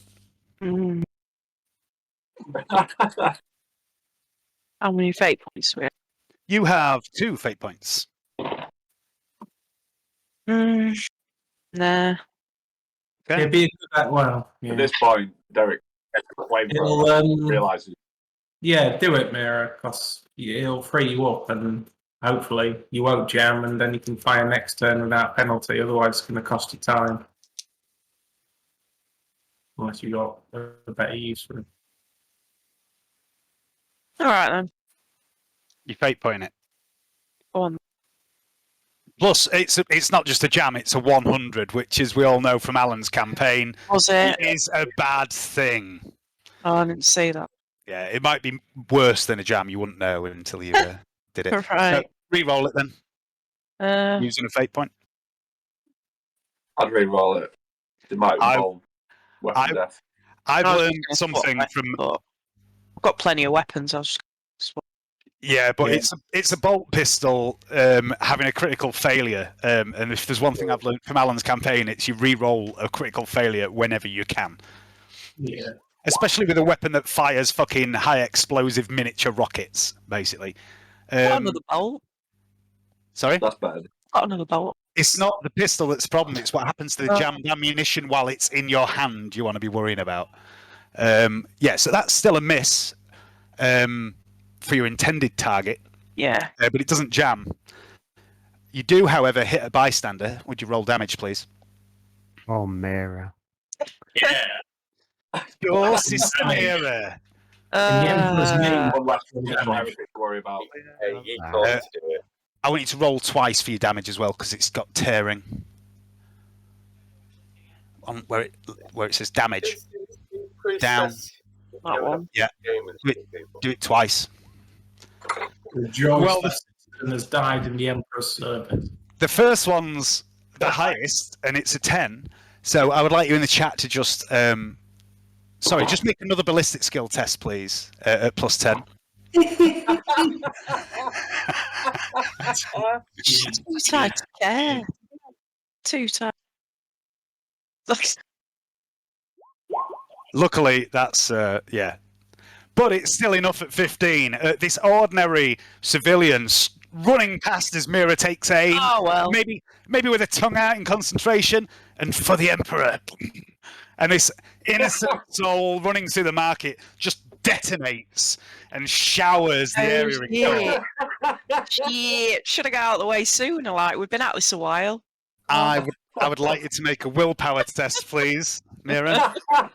No way. That's righteous collateral damage. Make a willpower test. Mira don't care. Oh, you reckon? We'll soon see about that. Oh, God damn you. To use your other fate point. Should have stuck with 100. Mira's just going dark side now. Too much hanging around with Dericles. Bloody stump of a hand if you're not fucking re-rolling it. Nope. Oh! Sometimes you must sacrifice the weak in order to pursue the enemies of the Imperium and the God Emperor. It doesn't bother you in the slightest, Mira. What did I say? Ice cold. She just kind of shrugs. Next up is Mr. Pincher. Mr. Pincher. Okay. Can Mr. Pincher see this man? And Yes. This man? Yes. I think Dericles is going to have a go at high gun, isn't he? Has he had a switch? Yeah, well, I dodged out the way of his shotgun point blank range, so I think I'm going to spin around and chop him in half. I'm going to blast this guy with the Carnadon and then the other again. So, Okay, so that guy will be range, aim, accurate, single shot, plus 40. That's a hit. I'm going to try and dodge. Failed. Okay, get down to Carnadon. Oh, that's a critical on a green, isn't it? Yeah, that's a pretty good shot. So that would be pen 2. Has it got man stoppers in it? Yeah, I also have man stoppers in it. Yeah, so it'd be another +2. So it bypasses his armor, cuts to his toughness, and boom. That's And another then dead stop, guy. Not 3. Yeah, sorry, they're 3. I mean, it doesn't make a difference. It still cuts to his armor. Let's see if I confirmed it. Yeah, it's just that if it wouldn't have been cheating you, Dave. Yeah, it is 3. I don't need to confirm that then, do I? No, there's no need. It bypasses his armor. His toughness is only 3, so you do 11 damage to him, and he's only got 10 wounds. Give me a second, then I've got another shot. Yep. I love the idea of this gunslinger just stood on top of the wall, just picking people off one shot after another. With my other gun. Yep. So it'll be +30. Yeah. And in his spare time, he destabilizes nations. Yeah. No, James, let's be specific. He destabilizes the single largest producer of firearms in the sector.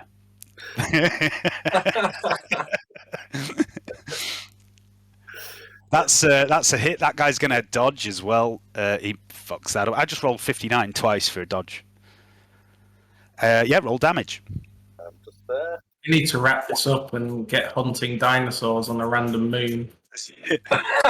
Yeah, that is a side quest you've been offered. So that does 9 wounds. This guy's pretty fucked up. He stumbles a bit. It's maybe put him off his stride as he advances on Deracles. Speaking of Deracles, it's your turn. I'm gonna, as I've dodged out the way, I'm gonna sort of spin on the spot and then try and chop him in half, finish him off. All out attack. All out attack. +30. Did I have an attack? Then just shoot somebody in the head. You're after Deracles. Yeah. Yeah, that is a hit. He can't dodge. He's already dodged. Yeah, I'm not even going to bother working that out. You just cleave through this guy straight in half. Feel it. Taste him. Mercy.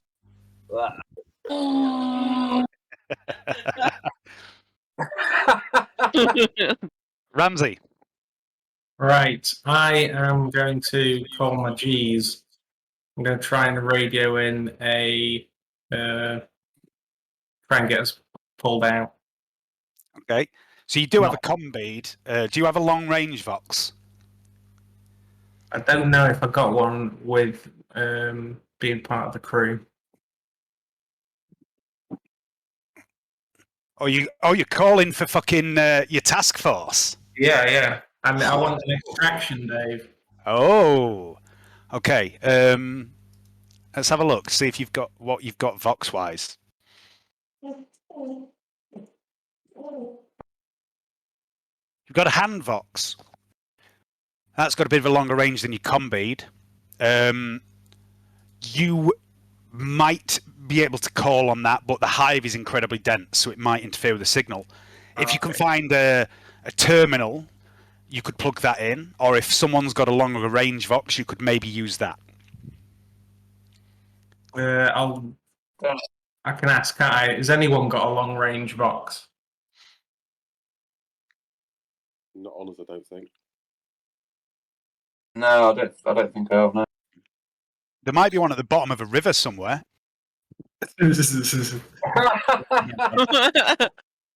Useful. Just every opportunity to have a dig at Alexa. Collateral damage. Okay, so what are you doing, James? What would it cost me to try and radio in using the hand Vox? It wouldn't cost you anything. You'd just have to literally find a terminal, or maybe somewhere where you'd get a better signal. It's very built up here, and you're a long way from the Tricorn Palace. So a hand Vox is only it's like a walkie-talkie, so it's only a couple of kilometers range at the best of times. Okay. Is there likely to be a terminal in this area? There might be. You'd have to either look for one or ask around. Okay. Let's. I'll shoot This chap next to, is he taking any damage? You know, on the left-hand side of Ishmael. No, he has not. Yeah, let's shoot that guy in the head. Yep. Actually, 1, 2, Carlo. 3d10, I guarantee you. It's still fucking plus 30.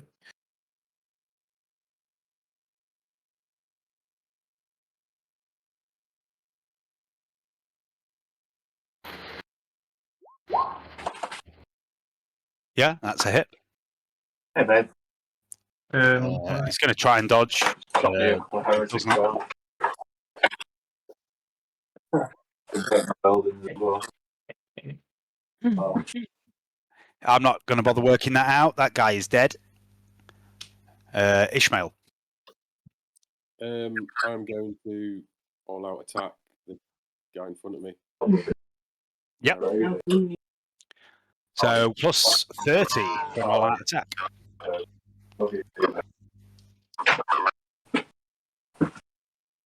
on. Killing it. Yes.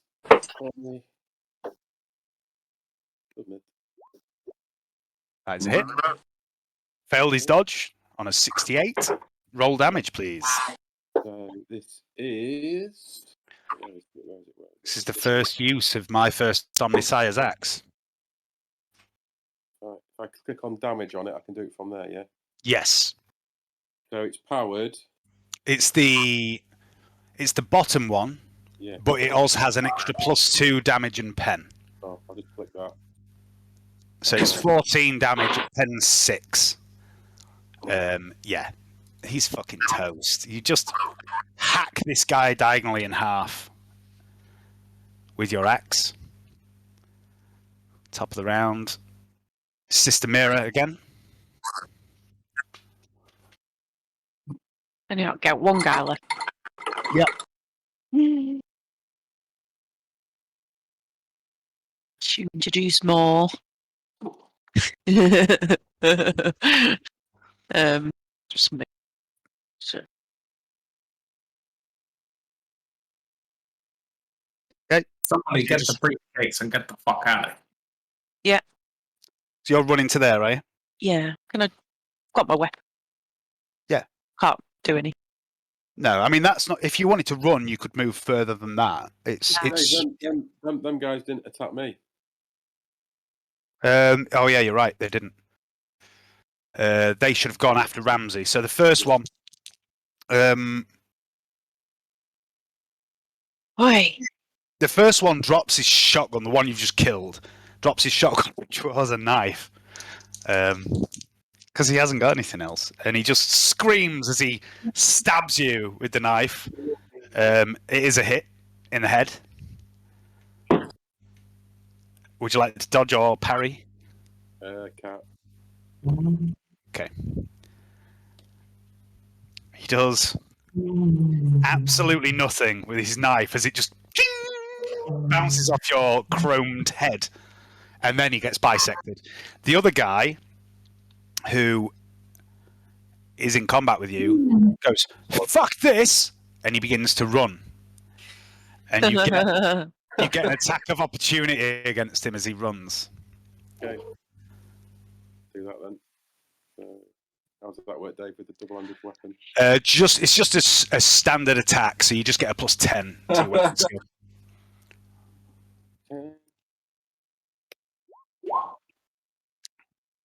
Yep. Roll damage. Who sent Can't you? dodge while he's Get him fleeing. for interrogation.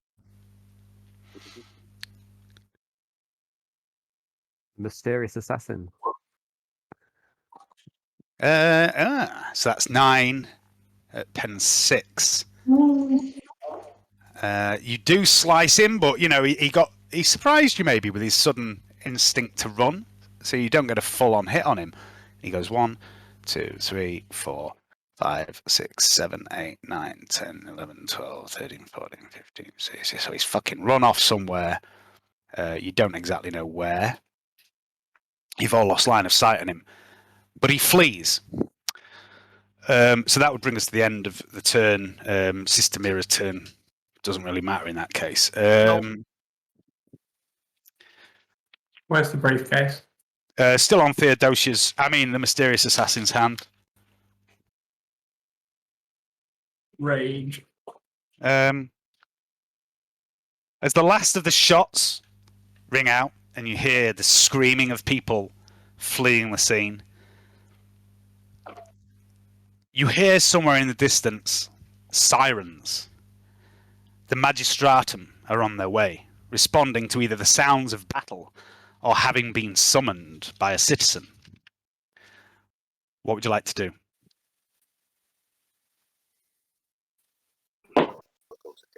I'm going to reload my pistol. Yep.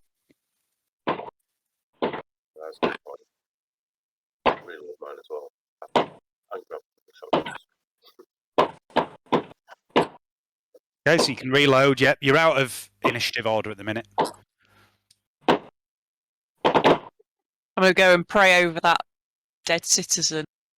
Your soul. Many apologies. Go with the empty now. But needs must. They've got to stand by his left side. Oh, so May the Theodosia. Emperor protect. It wasn't Theodosia that ran away, was it? No, he's dead, isn't he? Who?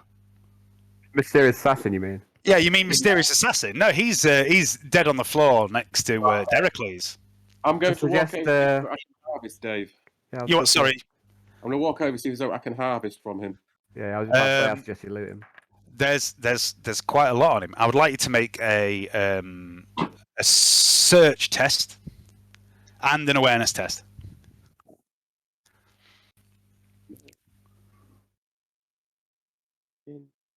Roll 20, slow as fuck. Where is search? Is that just an awareness test? Search is in your basic skills. Perception. I'm going to get up on top of the tallest thing I can find and have a quick look, see if I can see any terminals or anything. Do I get any modifiers for knowing technology and shit? This isn't about the technology. This is just as you're sort of rummaging around on him. The awareness test will be for just looking at his body quickly. Okay. I don't see him. He's not there. He's not there. I mean, that's Dericles, right? Yeah, make an awareness test as well. Any pluses for this? No.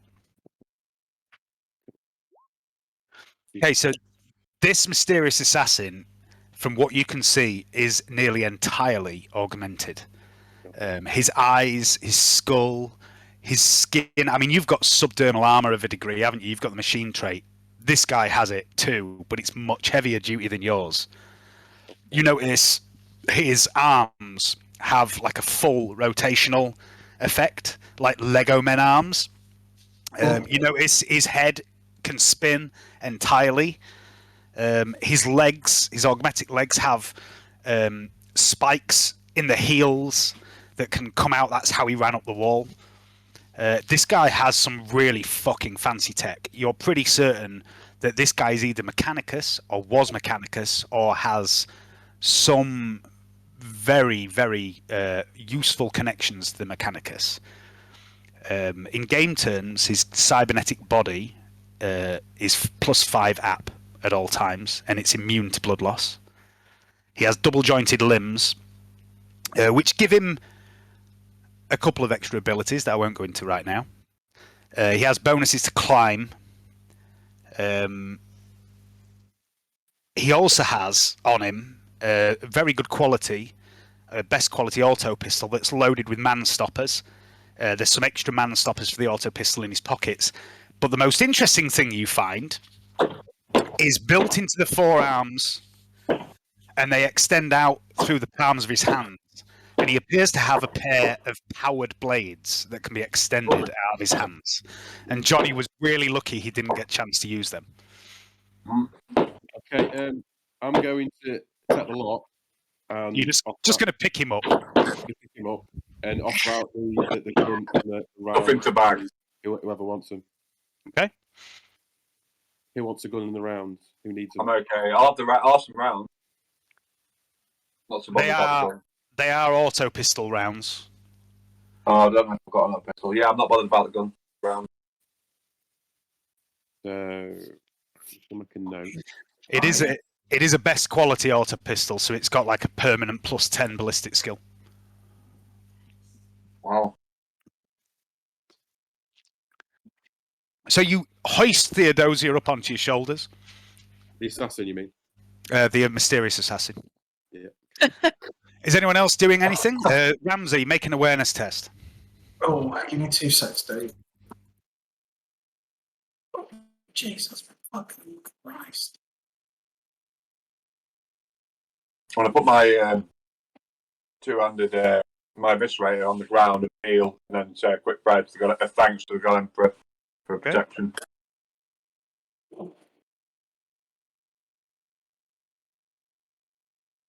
I just add that to gear then. Yeah, just add Theodosia's body. Assassin's body. Sorry, mysterious assassin's body. How do I like? Shall I go pick up case? Might be +10 on that if it's just involving eyesight, Dave. Yeah, it is. Yeah. You look around. You don't see anything particularly high tech enough around here for a pickup, but you do know that about half an hour before you got to this market square, you did pass a couple of places that are more likely to have the sort of terminal you're looking for, but they're deeper into the city. And bearing in mind as well, this is in a hive city, so they wouldn't be able to fly in here. You'd have to figure out somewhere to. Miles away. Yeah. Right, get the briefcase. We're fucking out of here. Nice work, people.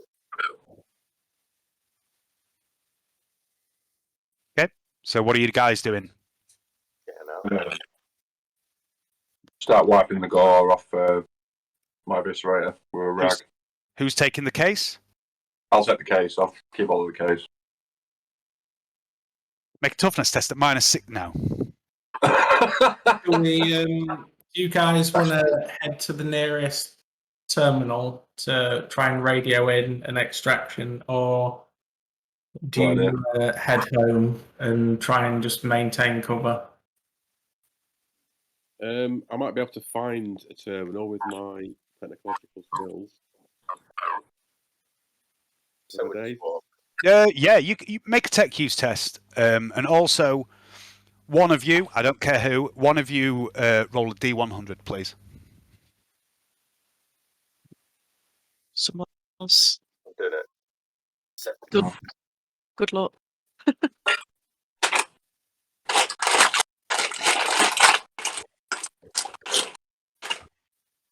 So when in doubt, let Mira roll. Yeah, I passed just. Okay, so Ishmael,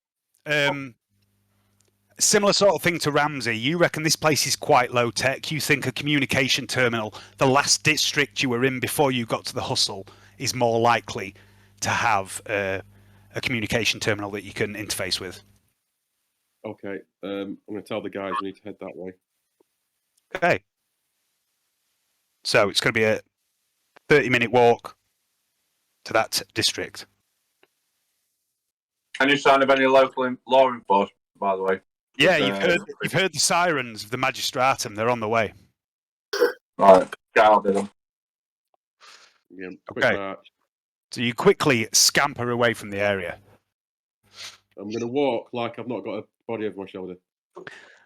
Vladimir, you're still travelling back to Lord Stroph's manor at this point. Anything you'd like to do in the car? I might just try and get a nap or something. Okay. Nap. Most important note I've made all night. After about half an hour scampering through back alleys and dark, dingy districts, you arrive back in a slightly more high-tech district of the Hive. You lurk in an alley as Ishmael holds this body, It's quite dark, even though it's around the middle of the day. It's a hive city. It's quite dark around here. But you see a number of bars nearby that might contain such a communication device that you're looking for. Oh, way outside. Some cyberpunk shit. I'm going to go into a bar now. I would say a bar day. Yeah, there's lots of bars in this area. Ooh. Can I see anybody around? Yeah, there's people all over on the main street, but the rest of you are like lurking down a dark alley. I'm going to ask someone on the street then. What are the I think it needs all of us to go into that, does it? So how are the terminals kind of used in this situation? Are they like payphone? Think of them as a payphone. Yeah. Yeah. Okay. Cool. Well, I'll head into the bar and look for the payphone. Okay. As you enter the bar, you draw the attention of a couple of people. You're a ratling. You're not a common sight. A couple of people glance at you, but they mind their own business, go back to smoking their Obscura, their IO sticks, and drinking their cheap rotgut booze. And you spy at the back of the bar a couple of terminals that you think you could plug this handvox into and bypass the actual need to pay. Cool. Try that. Stealthy, lad. Sorry? I'll do it stealthily. Okay, make a silent move test for me.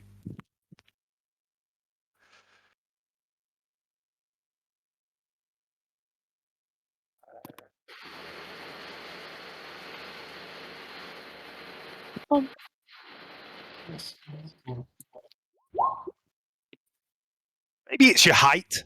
Maybe it's the dimness of the bar.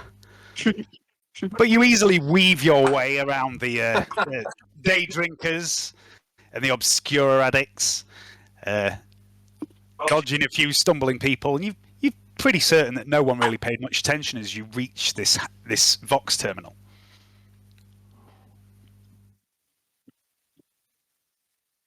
Would you like to plug in? Yeah. Who would you like to call? I'm gonna call my sergeant, or my captain, whatever his name is.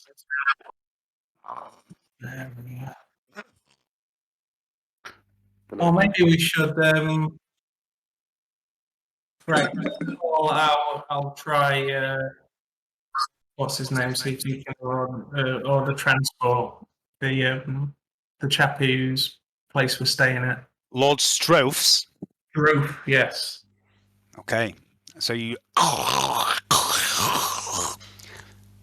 Stroph's residence. How may I direct your call? Comes in an unfamiliar voice.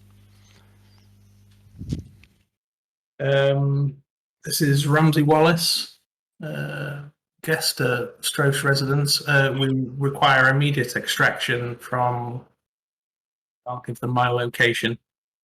Extraction? Well, that sounds most. Just, Mr. Wallace, you're the valet, correct? Correct. One moment, please. And you stand there for a good couple of minutes in this smoky, dingy bar. And after a while, you hear this. Apologies for putting you on hold, sir. I'm patching you through.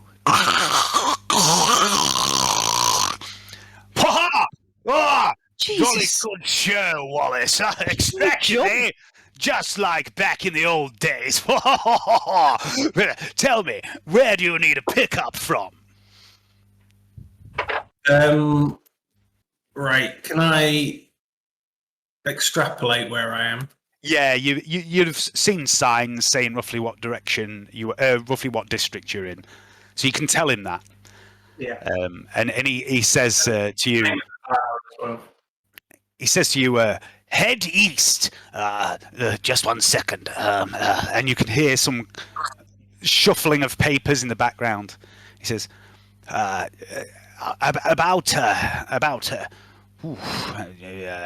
about 4 or 5 kilometers east, up 2 levels. There's a shuttle pad there. I'll have someone waiting. What? In fact, fuck it. I'll come myself. That would be most appreciated, Lord. Well, sounds like you've had a bit of a pickle. I can't wait to hear about it. Stroph's out! I'll love to see it. I'll head off to the crew. Okay. Okay, so you meet back up with your crew, relay this information. And are you heading off in that direction to try and find your way to this shuttle pad? Yeah, well, Okay. I'm going to need a navigation test off someone, whoever's best at it, probably. And it will be a +20 for the directions you've got. And while you figure out who is best at that shit, I'm just going to go for a piss. Probably Ramsey in it. Yeah. I've got a navigate Stella, but I don't have a normal navigate. I've got navigate. Oh, yeah. Anyway. Anybody got a navigate planet? No. Doesn't really matter, does it?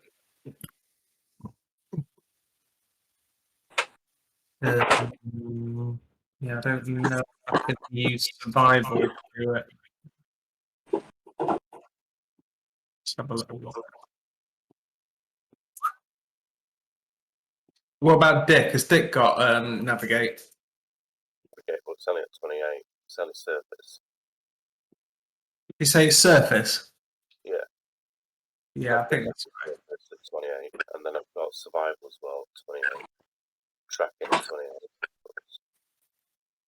You think then, is it? Oh, let me just double check. If anything higher, go for it. Okay. Who's making the navigation check? Is it me? Or is I think anybody else so. doing Yeah, I reckon. it? Is 28 the best we've got? Okay, so Okay. you can get a plus Gonna press 10. it. You can get a plus 10 from someone assisting you, and you can get a plus 20 because you've got directions. Ordinarily, your navigation surface would not apply to a hive city, but over the last few months, you've spent some time in cities just starting to learn your way around such places. So yeah, plus 30. Well, I'll reroll Okay. that one for 8 points. All right. I'm free. Yeah.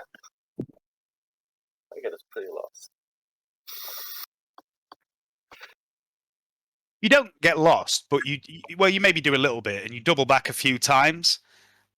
You maybe add a few. You maybe add an hour onto 3 degrees fail. You maybe add an hour and a half onto it. So let me just figure out 1 p.m. Let's call it 1:30. 2, 3, 4. So you finally reach this landing pad around 4 p.m. I would also like someone to roll a D100 for your journey back, please. Anyone? Doing it, so. Go for it somewhere.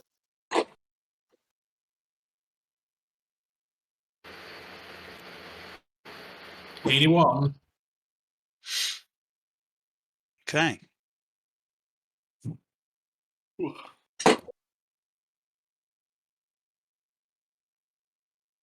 Could you roll a D20 as well, please, James?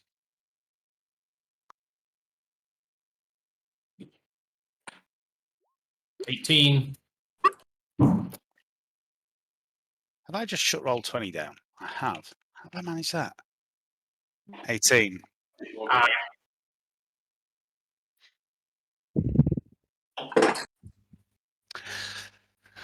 It takes you two and a half hours to walk back to this district, and some of the areas you pass through are a bit run down.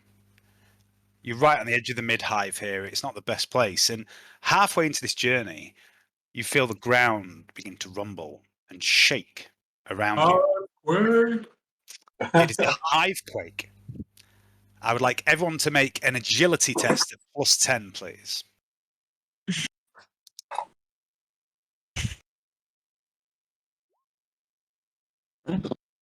I'll try re-rolling it. Ooh.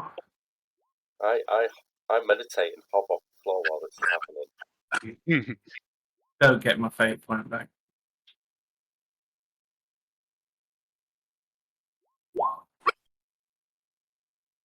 I got It's only 10 past 8. I don't remember. Okay, so agility tests. So everyone's passed except Mira.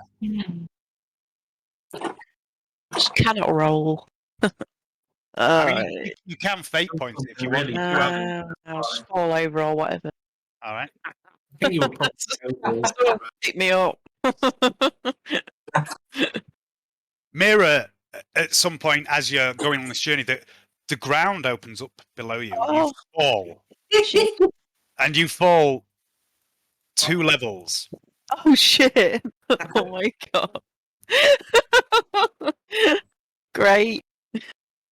It takes your companions around 30 minutes to form a rescue plan and drag you out of this hole. Because you know, guys, you know me and people falling in holes.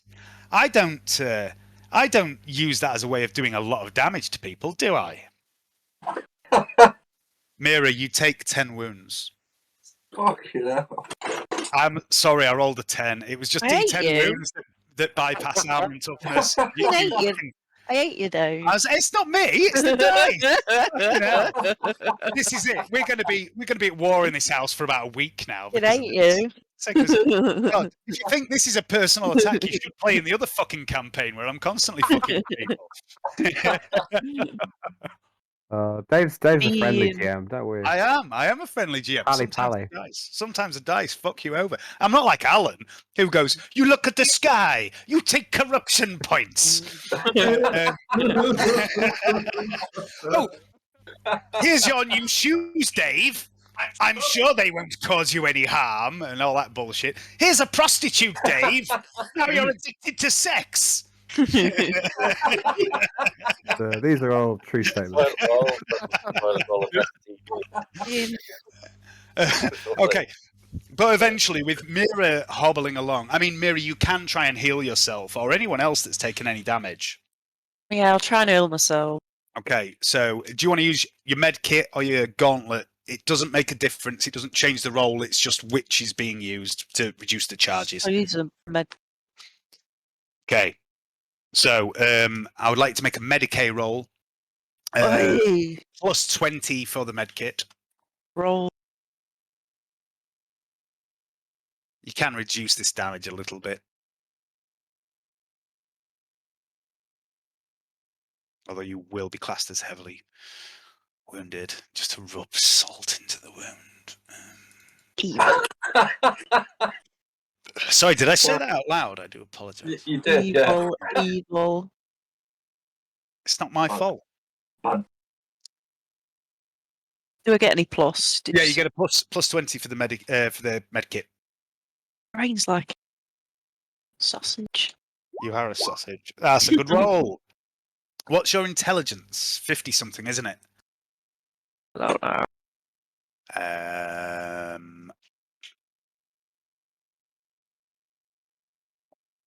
Yeah. 52. So 5 plus your degree of success is 10 divided by 2. So you do heal yourself 5 wounds. So you're only on 5. And you will be for a while because that makes you heavily wounded. Okay. After arriving at the landing pad, you see this sleek but unmarked shuttle. And standing in the doorway with a plasma pistol strapped to one hip and a massive but sleek augmetic arm in the other, and smoking a cigar, is the form of Lord Strophs. It appears that he's come here without any escort. And he says, "Wah-ha-ha-ha! Jolly good show. Oh, my Lady Rains, you look like you've been through the wars, and you seem to have acquired a new friend. Come on, get in. Let's get you home and get you something to eat, and you can tell me all about it over a bottle of the finest Amasec." What? You pile into the Aquila shuttle, and you begin to head back to Lord Stroph's Manor. Vlad, at some point during all this happening, let's get you in the game, Alan. Nice. At some point during all this happening, you do arrive back at Lord Stroth's manor, and you arrive back to find that Lord Stroth has left. I wonder where he's gone. Yeah, he must have gone out somewhere. What would you like to do? Is there anything you would like to do here? Sure. I guess I'll do a bit of training with Reg. Okay, before you do that, I just want to just show you where you are. It's a bit of a new site for you. It's a map of Lord Stroth's manor. You know, I just want to show. I want to show all the work I've gone into to create this absolutely unique map that's never been used before on anything. That was taking you ages, Dave. Yeah, I mean, you know, sometimes I just feel like, oh, I'm gonna create this map that, you know, is completely incidental and doesn't mean anything. It's not like it's an exact copy of a map from a totally different game. Just if you want my advice, stay out of the hollow room. There's this creepy little girl hangs around in there. Anyway, so yeah, so you can go and train with Reg if you want. 1, 2, 3. You'd get about 4 hours. I want to go speak to Dick and Fire and them 2 goons. Yeah, I can't seem to select them to get rid of them for some reason. I don't know why. Oh, there we are. There we are. No, that's not worked. Who's moving the goons? Oh, that's Dick. Why is Dick red? There we go. It's They're hostile, not that's why. well, we know that. Okay, so you've got about 4 hours before everyone arrives back. So what would you like to do? Would you want to use the whole 4 hours, or is there anything else you'd like to do? I don't think there's anything else I want to do, so I might as well just keep chipping away at that. I don't really have any projects with Vlad, so I need some new hobbies, I think. Spend all my time talking to a bird. I thought one of Vlad's hobbies was psychically spying on people, but there we go. this is true. If he thinks he's got a reason to spy on people. But... Okay, Liam?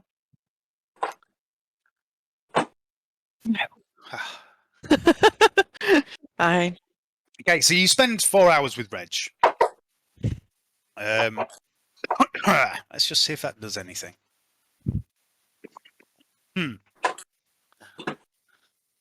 Now, that doesn't make a blind bit of difference yet. Excuse the pun. For the blind tail crow.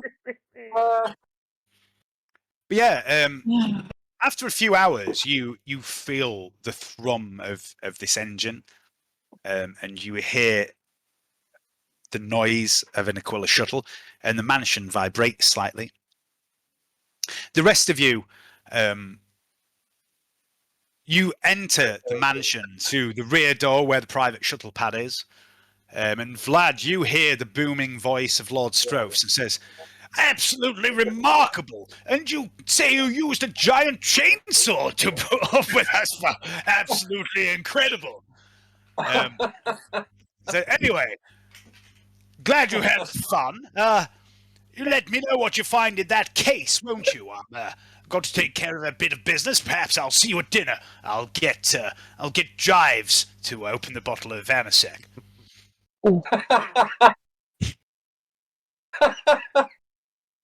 Jives is in no way related to Jeeves. He's not a servitor either. He's fully human. So, you're back in the mansion. At this point, I'm going to go around you all and ask what you'd like to be doing, starting with Ishmael.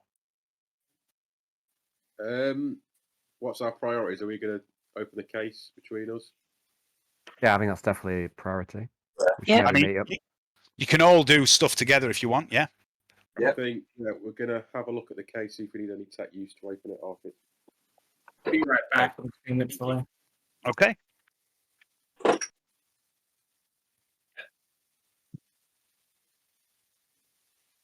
Just wait for James to come back.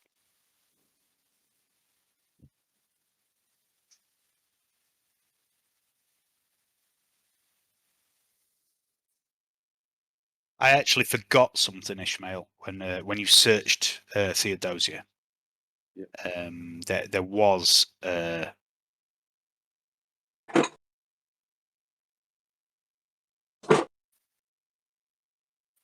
the fuck? That doesn't exist. Why have I written that?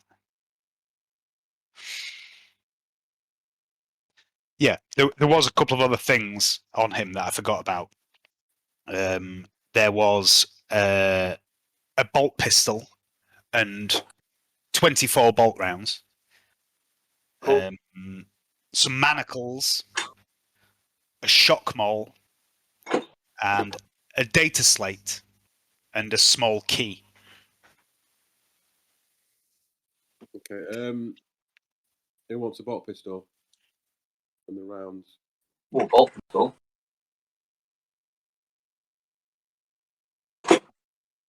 Yeah, I'll take the bolt pistol if nobody else wants it. Suit you. Bolt pistol death. Give the bolt pistol to Derek, please, then. Okay. You know what they say? Pray and spray for a priest. I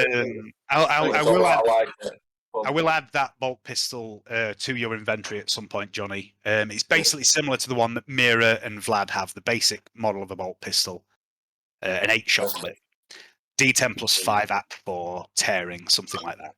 Oh yeah. The data slate and key, I'm going to bring it to everyone's attention. Okay. Put it next to the case, so we'll start with the case and go to the data slate. Okay, so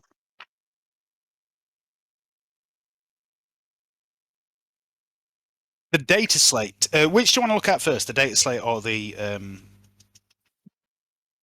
case? Should we go for the case first, guys? Have a look. Yeah. Yeah. Oh. The case is locked. Oh, by the way, you did leave another case back at the Hustle that had 1,000 thrones in it. But there you go. Yeah, it's any money. It's made someone's day. Yeah, if they can get into it. So the data slate is locked. The case is locked. Sorry, the case is locked. Yeah. Can I try to pick the lock? What's security skill? We're trying to use it, or do we know? Do we get any information about it? Because obviously we're meant to see the guy anyway. What else did you find? So it's we've got a case and a data slate and a key to look at. Well, shall we perhaps try the key on the case? Yeah. Have a look. The key fits perfectly and unlocks the case. Nice.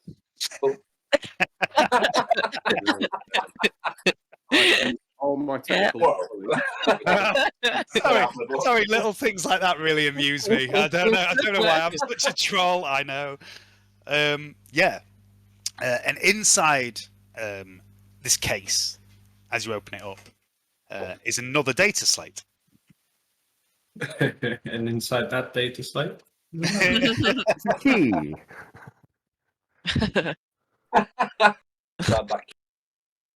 So I'm going to turn on the data slate and have a look what's on it. Oh. Okay. Yeah. Oh. You all right there? Oh yeah. No. Blake. Oh. Jumped out my skin cream. What? Anyway. Right. The data slate is not encrypted, the one from the case. It holds a list of names. Quite a long list of names, and next to each name is a number. I would like everyone to make a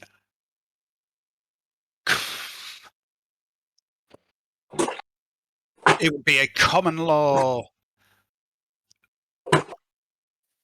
Imperium test or something like that. Any skill you think that might be relevant to this, let me know what you've got and I'll tell you if it applies. Copyist.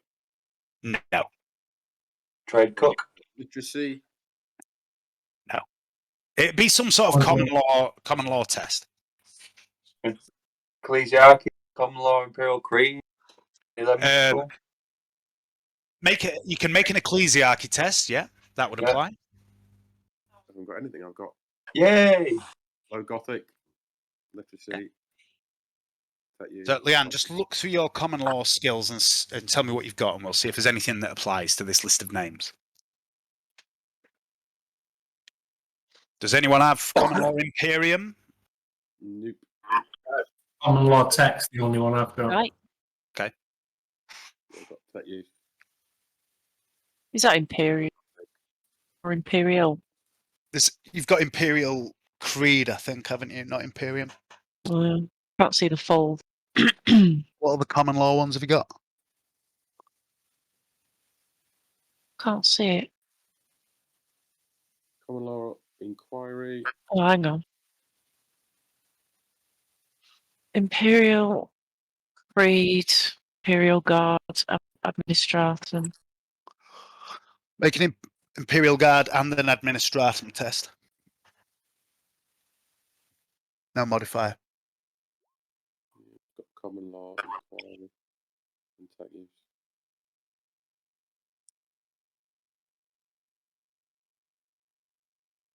Imperial Guard and Administratum. Yep. Okay, failed both of those, unless you want to use a fate point. You do still have one fate point. What are we doing this for? This is the list of names that's on the data slate that you found in this case. All right. Which one would you like to re-roll? It's the tech, Liam. It's not you. Tech. What? Sorry. Not you. It's the tech. It's roll 20. Just fucking. Yeah, no.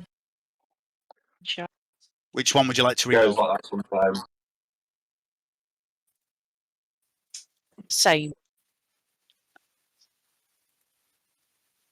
Same thing happens when Mira rolls dice, though. You know, like Yeah, you it does. True. It's because you've married Dave. You've Yeah. got his dice rolling skills as well. I think. Hayden touched my dice. Hayden touched my dice and cursed them, and I touched Leanne and cursed them. Mira gets all the high rolls. It's a cycle of dice cursing that just passes between me and Leanne over and over again. Last night, ever since I met you. yeah, that's true. Last night playing D&D, I shit you not, in one combat I rolled fucking 16 ones. On D20s, it's 16 ones. It was fucking ridiculous. At one point I had advantage on 4 guys who were attacking and they all rolled double ones. I was like, fuck off. It's not that I'm trying to kill the players, but I'm also not trying to just stand there and let them slap me to death. Right, okay. So Never changed, Dave. you glance through this list of names. It's not a full-on analysis, it's just a quick glance through of these names that you find on this list. And after each name, there is a number. Dericles, you recognise a couple of these names. And Mira, yes. You recognise a couple of names as well. Dericles, the names you recognise are fairly senior members of the ecclesiarchy based on Scintilla, Hive Sibyllus, to be specific. Mira, the names you recognise are members of the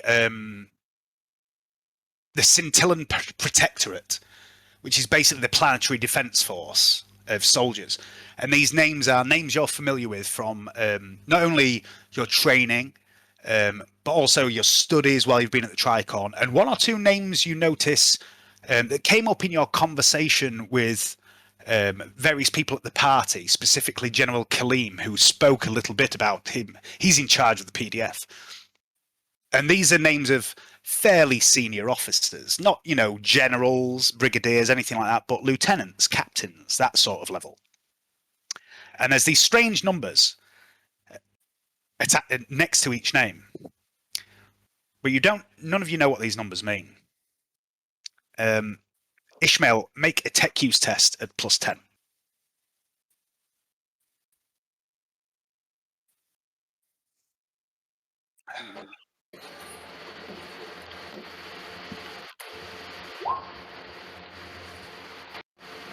You also realize that buried in this data slate is a large block of hidden files that are encrypted.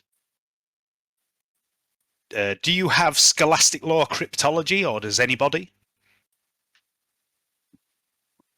No.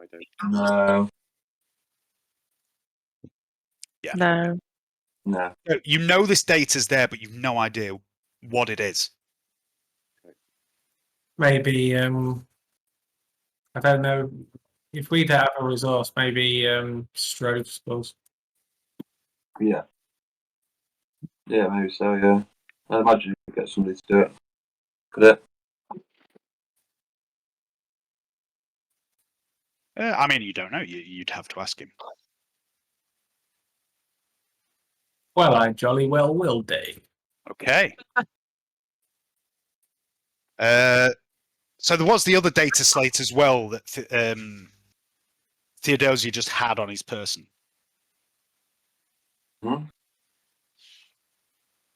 Shocking list. This is not encrypted. You can read this quite easily. It contains digitized travel documents for traveling off-world. No destination has been filled in yet. It's basically an open ticket to anywhere in the sector for one person. Fuck. It's just for one person, unfortunately. Oh. Oh, well. Yeah, it looks like maybe he was planning on going somewhere. Or somebody was, anyway. There's no name attached to this document. Well, presumably he's going to get off work. Also on this data slate is... oh shit, I've just turned the page. There is a series of codes. Transaction numbers. They look a bit like they might be bank account numbers. There's transaction codes and then sums of money and thrones. And they're for very, very large amounts of money.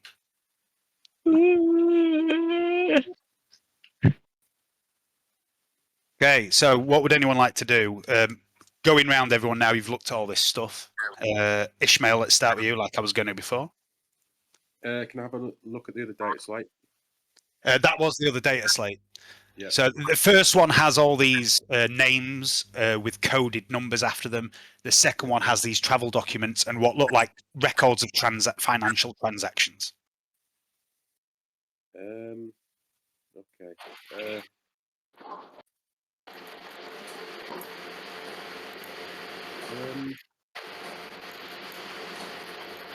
What's the plan then, guys? What we thinking next?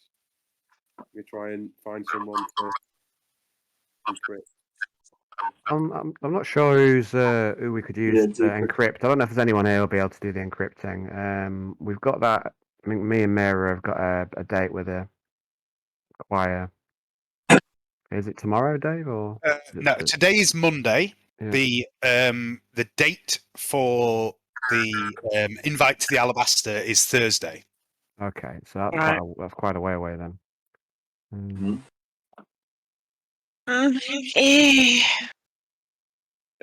I do a thorough technological search of the assassin's body to see what I can pick apart? Is any information left in his skull or any data? So it'll take you about an hour to really look into what his body can do. Yeah. And probably about the same again to properly dive into his cybernetic brain. You'd basically be able to jack into this and sift through it. So let's do the body first. Make a tech use test at +10.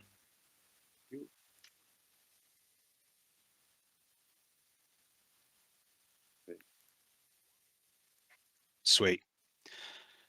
This body is incredible. It's definitely Mechanicus in origin. Whether he is Mechanicus or not is a different question, but the technology is definitely Mechanicus. Every single part of him is metallic. He obviously kept hidden beneath these robes most of the time. You already know he has double jointed limbs and heavily armor plated body all across himself. There is something else. You realize there is a CPU upgrade in his brain that effectively allows him to make 2 actions a turn. But one has to be a movement. So he can't attack twice. but he could make a full move and also attack in that turn. And you think that maybe with a bit of time, you could maybe do something with this. Okay, I'd like to add that to my things to research and do. Okay. I would also like you to make a second tech use test. No plus to this, as you're trying to interface with the brain.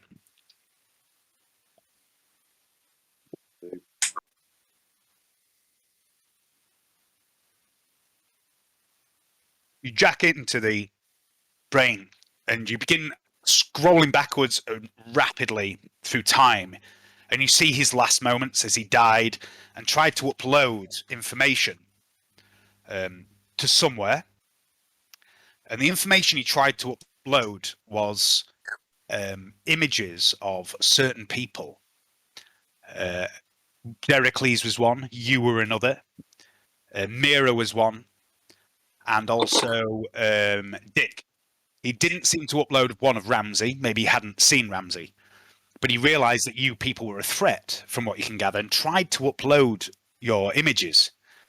But you get the impression that he failed in this task. Yeah.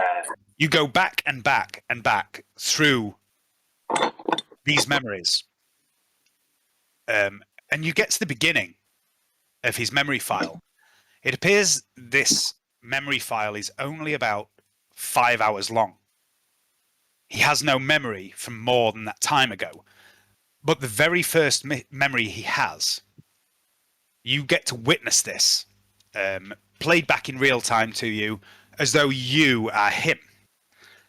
And you look into a mirror that shows the face of this man, this metallic face with one red eye, one green eye. And then you realize it's not a mirror. You're looking into the face of someone who looks exactly the same. And you hear a chime, and it says, "System online."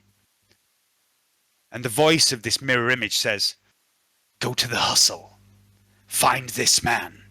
And he holds up a picture of Volin Orday. "He will have a case. Bring the case home." And you hear your own voice, or rather the voice of Theodosia, say, "As you wish." And it's an exact mirror of the message of the voice of the guy that just spoke to you. It appears that Theodosia may have a copy of himself, or at least he did have, until you destroyed it. It's a collective. So, is there any way to tell where he uploaded or tried to upload the pictures to? Ishmael can certainly try. I will definitely. Right. Yeah, like a I trade. guess the other thing is we've got like a little spy on that other priest. Is it called, You've got the tracker. Yeah, you've got the tracker on Councillor Corterbrogue. So that might be another lead to try. Might be worth checking. Might be worth. Ed, is it worth checking if there's a tracker on the body of this sheet of this this copy? Because otherwise, is it worth checking if there's a tracking device on board this thing? Because we could be bringing like a lot of heat down on ourselves. Careful. That's a good call. I have done a full technological search, so I assume I would have come up with that. But I could. My next plan was to make a plan to disassemble it, so I can obviously add parts later. Yeah. But okay. Depends on the time we have before the next. This is like our base of operation.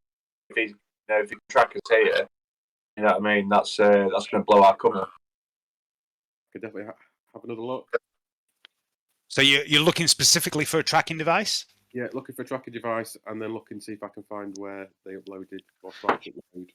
Well, since you jacked into this guy's brain right now, you can do this without visually observing. You can search through the circuitry and the devices that's implanted in him. So make a tech use test, please, at a plus 30.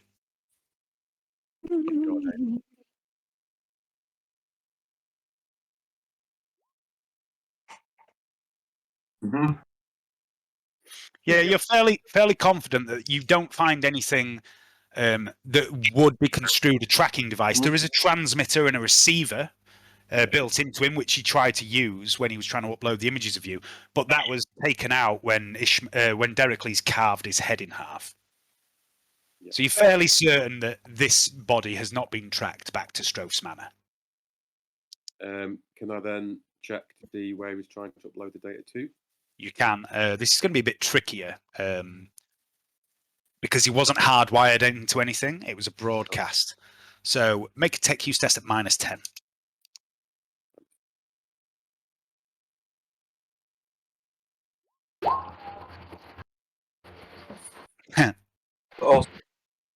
Okay, so you can't figure out where it was being broadcast to, because this is just a wideband transmission.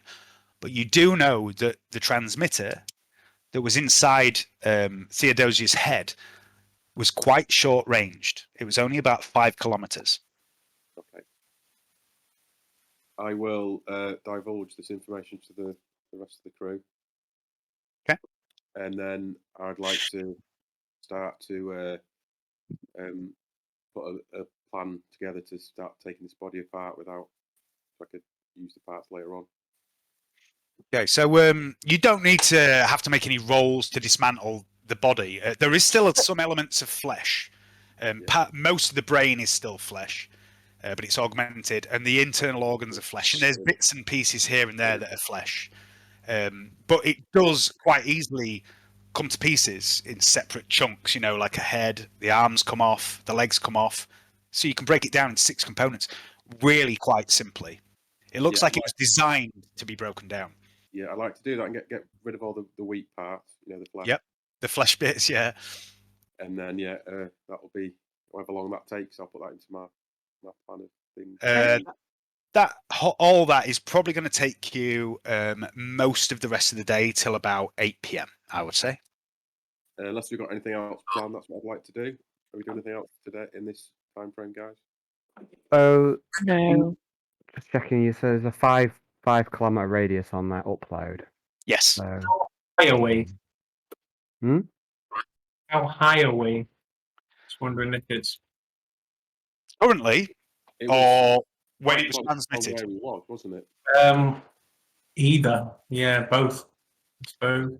So currently you're quite high up. You know, you're in the you're in one of the spires of the hive, one of the jutting out angular massive towers. You know, you're up in the upper hive, but down in the hustle where you were earlier, that is much lower down. It's probably closer to the ground than it is to the tip of the spire. It's the bottom of the mid hive. You're maybe a kilometer above ground. It's considered quite low in the hive. Would we be able to get a map of a 5 kilometer radius of where we was? Would drove maybe, and then we'd have something to look at. And yeah, sure. If you want to do that, give me another tech use test, Ed. Just a straight one. Yep. 2. So you've been shown a bit around Lord Stroph's Manor. Maybe check the locations or.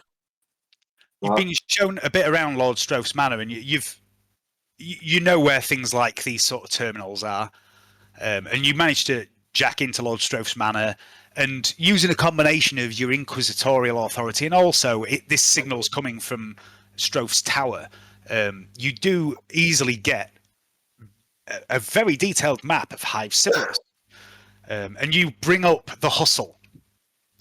What's known of the map of the hustle. It's a little bit out of date because at the end of the day, a hive city is a fucking massive place.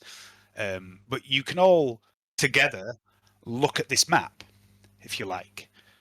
And I would like anyone that's looking at this map, it's like a 3D holographic map, to make an intelligence test. And if you have logic, you can gain a +10.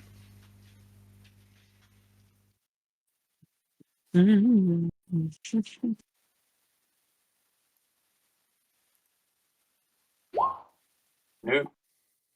I use some shenanigans before I make my test. Of course you can. Motherfucker. I'll use a I'll use a spell. fate point. I don't think I'll need it Spell for the that rest of the shall session. not be so- named, and I shall use. They both go off. Yeah. What do you say? Intelligence test. Yeah. I'll re-roll it. I suppose I can't really moan amount of logic test I just passed, but good night, Okay. 7. You Pass on the second time. You can use a fate point, Ed, if you wanted to. You've still got 2. You haven't used any. Yeah, that's probably a good idea, actually, yeah. I'll use a fate point to re-roll that. And...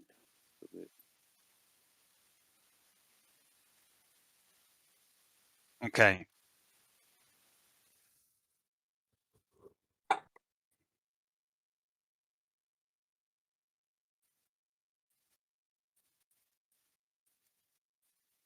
Mira, while you're looking at this map, the first thing you begin to look for is churches, temples, things that might be associated with the Joyous Choir. That's where your brain goes to straight away because that's your background.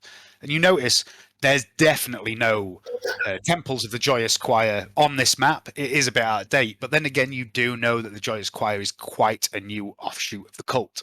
And it seems to be mostly up in the upper hive, apart from 1 or 2 temples, such as the one you visited the other day. And so you begin to think more laterally. And this is something that you excel at. You begin to look into other avenues and look not only at the map, but at what your other companions are looking at and listen to what they're talking about. Vlad, you start looking around at this map as well, and you start to think, if you were going to hide somewhere where a mysterious assassin... Oh, and by the way, at this point, Vlad, you have seen the corpse and you recognize it. Who is it? It's Theodosia. Oh, right. Oh, really? Amazing. What a reveal. Oh, it's such a big build up for that. But you start to think, this guy's Mechanicus. He's clearly involved in a lot of shit. He's clearly linked in with all the stuff Felroth Gelt is doing.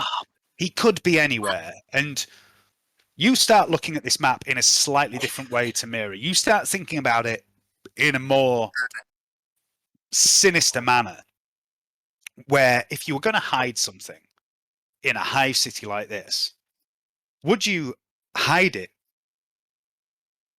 Would you hide your base of operations in the mid-hive, on the border with the low hive, where there's danger from gangs and trouble can happen at any minute? Or would you hide it somewhere else?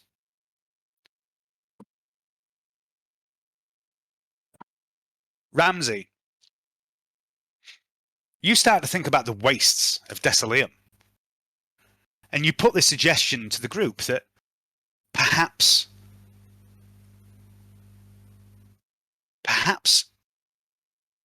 hiding such a place would be better out in the wastes, somewhere away from the city, but you would need some sort of accessibility, some way to get in and out of the hive. On the bottom. Ishmael, you listen to all these ideas, and you realize all of them are right. They have something here, and you begin to look at this map and study it logically. You begin to break it down into 1s and 0s, and you come to a quite obvious conclusion from all these ideas that are bandied around. If you wanted somewhere you could hide in the wastes that had access to Hive Sibyllus, somewhere you could come and go from without being noticed. Hi, Cully. The best way to do that would be by air. And you notice that where the confrontation took place with Theodosia, about 1 kilometer away, there is the hive wall, and there is a shuttle pad. And you think, that's within 5 kilometers. Maybe a shuttle pad with a shuttle landed on it could be the perfect place to infiltrate such an area. And when you look at this map and where the shuttle pad is compared to where you fought Theodosia and where the last man who got away ran to, you realized he was running towards this shuttle pad. And Mira,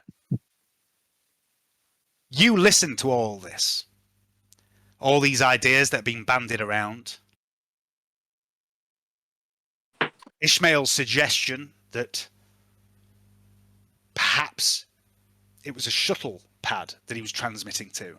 There was a man running that way after all. And Vladimir thinks about how you would hide something.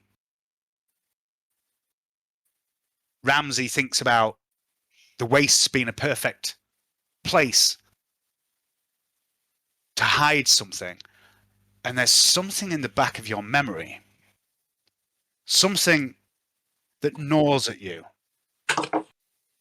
And I would like you, please, to make an intelligence test at +10 and a willpower test at -10. Oh.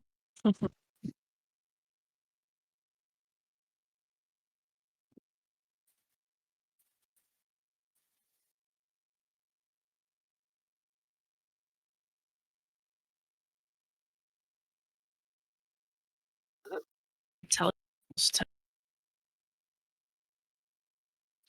+10. Intelligence at +10, willpower Yeah. at -10. Oh no!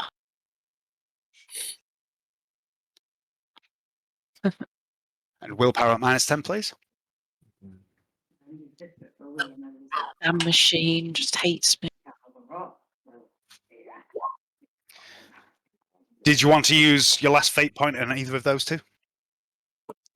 I used them both. I thought you'd only used one according to... No, I've used two. You used two, did you? Okay. I'm just going to have a wee. What's he doing? Be a good idea to, like, if this is... Beat him up. Beat you. It might be a good idea to, like, just go straight to the shuttle, say, like, immediately, if that makes the most sense. Like, I don't know. And just see if it's there, see if we can... Well, I could just fly over there, I guess, but it'll probably have gone by now. I think maybe the first thing to do is check whether any shuttles have landed. I can't see that shuttles can take off and land from the planet without, I remember without going through some sort of administration. So I'd check that up. it's if been quite possible. since for us to get back to where we are now. Uh-huh. And I've Yeah. I've just spent 2 hours. Yeah. So it's probably flown off, wouldn't you say? Yeah. Well, it must be a way to find out if there's like logins of shuttles that land and stuff. Yeah. I think that'd be the first thing to check next. I can fly off maybe, but I don't think it'll still be there. Yeah. Oh yeah. Be a bit silly. You will into your life. Well, Dave. Oh, sorry. I was going to say, can we check whether any shuttles? Because surely there must be some sort of like air control, traffic control system with shuttles that want to take off from the planet. Yeah. We'll have to go from sort of administration, I guess. Can we check whether any shuttles have taken off from that location, and if so, where were they going? That is definitely something you can check. But before you do, you discuss all these ideas, these concepts over the next hour. All of you that pass these roles have various ideas that you begin to put together. Ed does a lot of the putting together. But you all come up with these different ideas that basically suggest they had a shuttle on this shuttle pad. That's where Theodosia was transmitting to. And they must have a base of operations out in the waste. And Mira, halfway through this discussion, begins to go a bit quiet. There's something, Mira, something you can't remember. There's a detail, something about the wastes around Scintilla. What is it? What is it? You push and push into your memory. There's something there, something blocking your mind, and you begin to panic and sweat. The others don't notice. They're too caught up in this discussion this case that they're trying to solve, and you begin to feel your heart race faster and faster as memory comes back to you. And suddenly, a voice comes to you. A voice from memory. And you hear the words of Sister Mary Elizabeth, one of the full Sisters of Battle who schooled you when you were still a child, back on the piety of Seth, your home. In her typical firebrand style, she warned you and your sisters of the dangers of vanity, avarice, and selfishness. And in the memory, she strides back and forth at the head of the class. In one hand she holds a mirror, and in the other a wooden handle with a number of strips of knotted leather hanging from one end. "From where did you steal this girl?" she demands, holding up the mirror. Kneeling before the altar at the front of the class, a young girl, perhaps 10 or 11 years old, sobs, stripped to the waist, her hands bound to the altar. Her naked back faces you and the rest of your sisters. Vanity can easily overtake wisdom. It consumes common sense, berates Sister Mary Elizabeth. None are so empty as those who are full of themselves. Pride that dines on vanity sups on contempt. For vanity is the quicksand of reason and the constant enemy of your dignity. You must cast off vanity, embrace only the God Emperor, for all else is sin. The sister's words flood back into your mind from deep within your memory, and you watch as she lashes out with the Scaradia, striking the soft flesh of the young Sister Sabrina's back, the knotted lengths of leather raising coarse welts on her skin, and the girl cries out. Sister Mary Elizabeth snarls in pain. Pain is your sin. Your cries are your sins leaving your body. And she strikes the girl again. The girl screams louder and louder, and you wince in sympathy, almost feeling the blow yourself. You turn your gaze away, tears forming in your eyes as you witness your friend beaten by the terrifying form of Sister Mary Elizabeth in her black power armor. You look towards a shadowy alcove, diverting your eyes from the scene, and something stirs in the darkness. When your pathetic screams stop, the sins will be purged, and then and only then will you have learned today's lesson, Sabrina. And she hurls the mirror. It crashes into the floor, smashing into 1,000 fragments, skittering across the floor, and one shard, no longer than your finger, comes to rest beside your foot. You hear the snap of the whip, and the girl screams again and again, and something splatters across the shard of the mirror that you look down on, something wet and red, and you glance down and you see your reflection through the red smear, gazing back up at you with fear upon your face. A single tear runs down one of your cheeks. Your lip trembles. There's movement again in the alcove, in the corner of your eye. A figure steps out, a man, garbed in the robes of a priest. A look of revulsion on his face as he watches Sister Mary Elizabeth beat the young Sabrina again and again, each blow bringing another scream of pain. And for a moment, for the briefest of moments, you think he's going to move against Sister Mary Elizabeth. You think he might intervene. But he hesitates. He averts his gaze from the vile scene before him, and he turns to leave. The disgust on his face softens as he makes eye contact with you, Mira, in this memory. He pauses and offers you a weak smile, tears well in his eyes, and you see his face. The deep lines around his eyes show a scarred soul, aged beyond his years. His beard is dark, almost black, and ragged. And the smile fades. He nods at you. "Fear not, Sister Mira," he says. He mutters as he strides away, and you catch the strong scent of alcohol on his breath as he leaves. You remember this man. You'd forgotten him. He came to you time and time again in the Abbey. And each time he came, he told you another story. And he told you a story of something in the wastes. A city that moves. But you can't remember the details. The Howl's Moving Castle. Make a willpower test. Oi.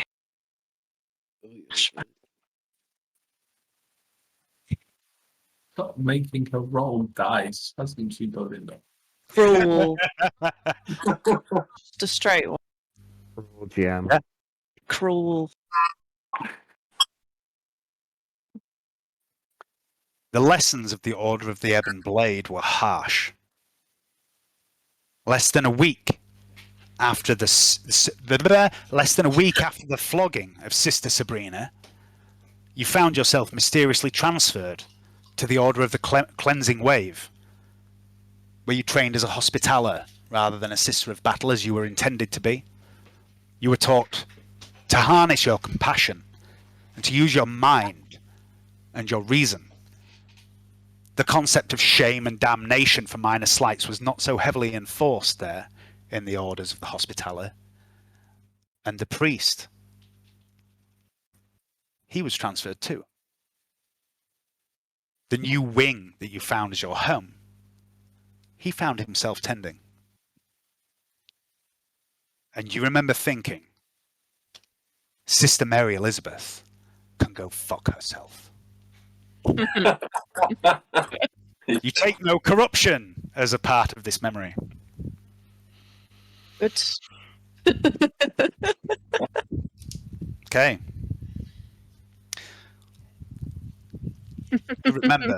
You remember something about a moving city.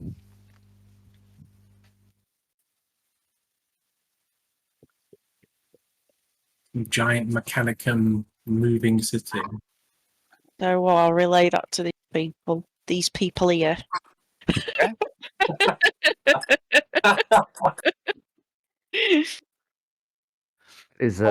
all right, aren't I? I'm not even a freak out. No, you could have done, but you passed that last willpower. Yeah. So I should go for a little scout, maybe. Yeah. Like. Yeah, I'm gonna head off to my room, I think. Okay. So I'm going to carry on going around various people. So we've done Ishmael, we've done the collective, piecing things together. Vlad, you're going to go off to your room. Yeah, I think I've still got my runes in place. Yep. Yeah. You drew a load of runes all over your room. What would you like to do? I'd like to go off into the spirit realm. Okay. Take the form of a shale crow. Roll me some dice. Okay, so do a 4d10, I guess.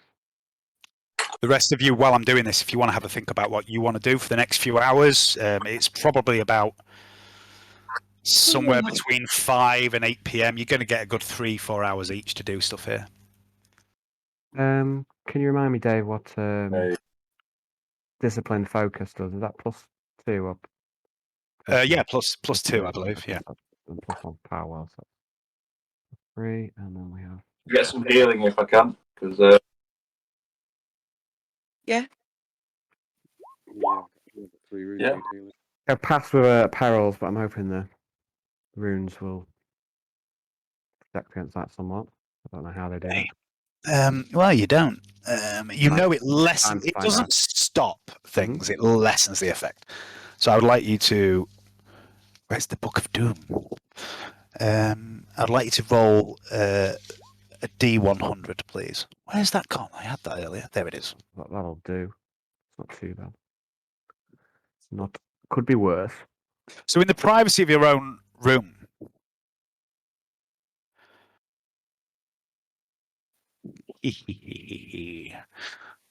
nobody sees what happens to your face. There's nobody there to be affected by it. But you do gain 1 corruption point. Well, that'd be nice. Okay, you take the form of this ghostly ethereal shell crow. Where would you like to go? I would like to fly to the shuttle pad location, which we'd worked out, and that'll be where I start. Okay. So it doesn't take you long. You travel at the speed of thought. You pass briefly, incredibly fast through the hustle. Everything seems to be frozen in time. There's blood on the streets. There's still bodies laying there in flak armor with shotguns. You see members of the magistratum. You see a few vehicles. You see people being questioned. You see the dead civilian blasted to pieces. You have no idea that it was Mira that did this. Irrelevant. And you pass south. The direction you discern is the landing pad from the map you came across. And you find eventually this small tunnel that leads about 20 meters through the darkness. And there's this peculiar recess in the hull of the edge of Hive Sibyllus. Like there was once something else here. Something, another building, perhaps another wing, another district, who knows, but it looks like it collapsed long ago down to the surface. There's rubble and ruins and girders far below, and somebody has jury-rigged and welded this crude landing pad into this recess. This is the landing pad that you discerned could be where they were transmitting to, could be how Theodosia and his friends got here. Presumably they're long gone. Oh yeah. Okay, so I'm gonna start flying. So presumably the wastes are, out this way. If we, this is outside. Yes. The wastes are all around the city. The wastes are pretty much about 98% of the surface of the planet. What I'd like to do is I'd like to kind of fly as high as I can and still got visibility down to the surface and just start flying around randomly, like looking for this moving city. Okay. Mira speaks. Is there any particular direction you want to fly in? Do you want to do like concentric circles, getting further and further out from the city? Describe to me how you're. Okay, so where is the pad in relationship to the hive? As in what? It's on the eastern wall, about 1 kilometer up from the surface. Okay, I'm gonna go southeast initially. I'm just gonna fly southeast for a bit. Okay. I would like you to make a perception check of +10.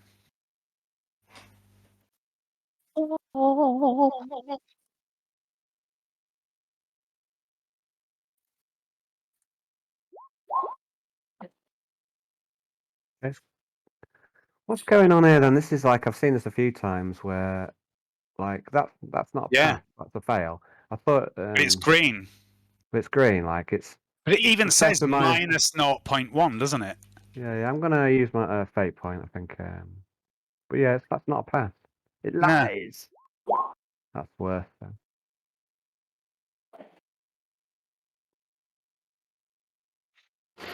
Okay, so you, although you do travel at the speed of thought, to actually spend some time.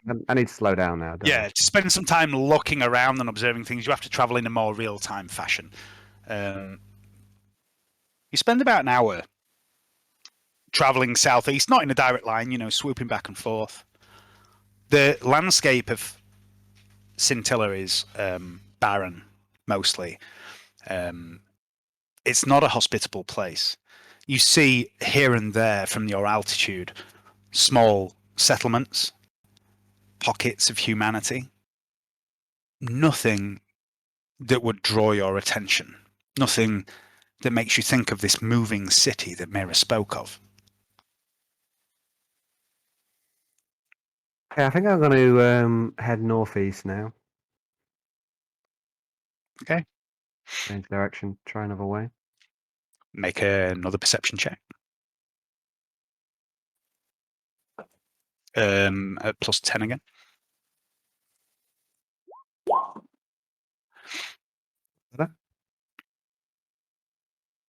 So you turn back towards the city, swooping around and up towards the north.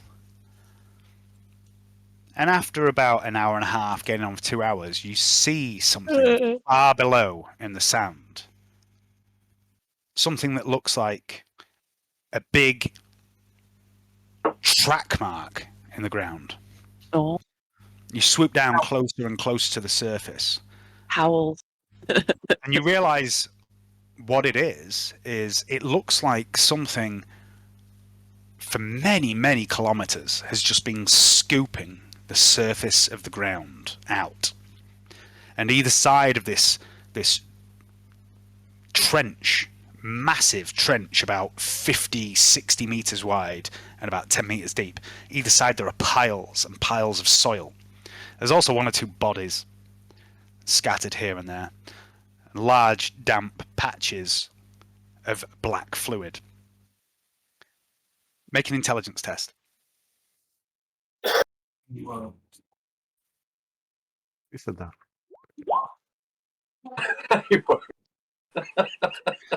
You don't know what this is. You don't know why there's bodies, why there's these black patches. You don't know what this big trench is. But you do notice something else with that 4 degrees of success. Either side of this trench, about 4 kilometers to each side, are hundreds and hundreds and hundreds of footprints. It's the only way to describe it. And each footprint is about 10 feet wide. It looks like something vast has walked along here, straddling this chasm. It's like a, I don't know, like a centipede or something, or like a many-legged city. So can I follow? Can I follow it? Follow the footsteps. You can. Is it like a city with boots on? Could be. Ramsey, Yeah. during all this, what are you doing? Did we manage to decipher? We don't have anyone to decipher the pad, do we? No. It was locked, None of you guys are qualified to do it, no. So I'm going to ask Lord Strofe if he can help us find out what's on the pad. If he's got any contacts, anyone he can lead us to. Okay. Are you taking the data pad with you? Yeah. Well, if that's cool with everyone else. Should we see if we can, or, well, yeah, I don't know. If people just want to keep it in the Inquisition, we'll go get someone else. This guy works for the Inquisition, doesn't he? You know he at the moment he doesn't really work for anyone. He's kind of a private citizen, but you know in the past he was once an Imperial Navy captain, and he told you a story about how he was to be an admiral, but he ended up being the last of his family, so he had to come home to propagate the bloodline. But in his time in the Navy, he served with the Inquisition to some extent. You know, he told you this story about how he fought by Varek's side a number of times, and that's how they know each other. So you could easily assume that he's trustworthy. He knows the game. Yeah. Okay, cool. Well, I'll go see if he knows anyone who could help us decipher. Okay. So you find Lord Stroves in his study, slouched on an armchair, listening to some uplifting Imperial anthems, smoking a cigar, drinking a glass of Amasac that he grasps in his augmetic arm. And as you enter, he goes, "Ha ha ha! Young Mr. Wallace! How goes the investigation?" Well, I'm afraid, my lord, we cannot go any further. We don't have capacity to decipher what's on this slate. The encryption is too strong. A code breaker, eh? Yeah, you need a code breaker.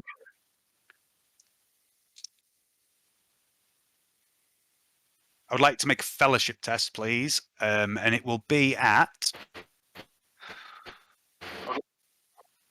Where's my reputation thing? There it is.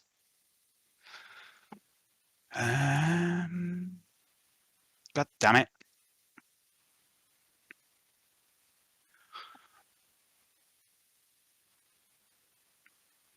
Five. Plus 10. Cool. So is he a spacer? He was once, yeah. Cool. In which case I might be able to. I don't know if I get a positive or I just don't get a negative because it's -5 for all normal people. I think you get. I've got it on file somewhere. I'm sure it's on your character sheet. It is. Give me 2 seconds. Oh, Void accustomed, Peer, Sternhope. -5 fellowship when dealing with non-voidborn. So we've forgotten to include that in the past, but he is voidborn, so you don't get the -5. But you do fail. Hey? You did fail. Oh no, that's an intelligence test that I'm looking at. You haven't rolled yet, have you? Yeah, so you don't get a negative. You just get a +10. Yeah. He says, "Well, I mean, if you had to, you could always contact the Tricorn. But if you want to, if you aren't adverse to using more nefarious means, I do know a man. What is it you're trying to decrypt?"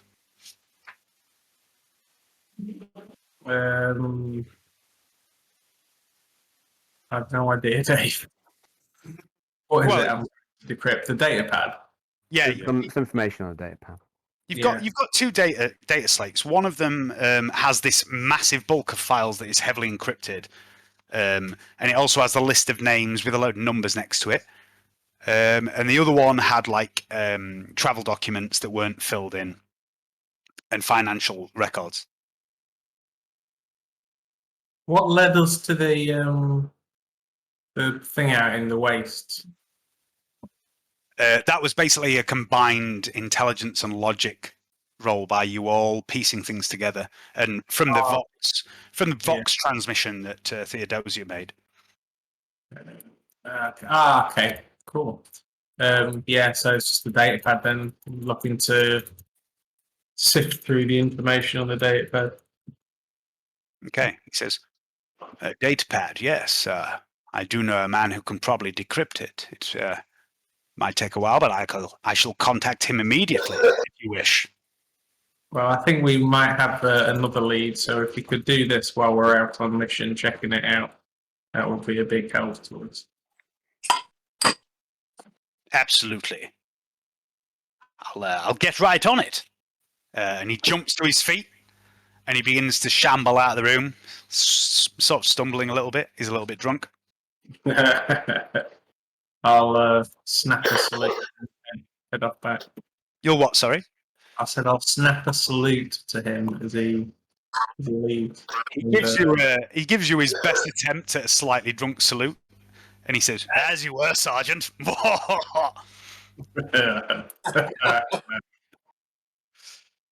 And off he goes. You have a bit more time because Vlad's had a bit. Is there anything else you'd like to do? I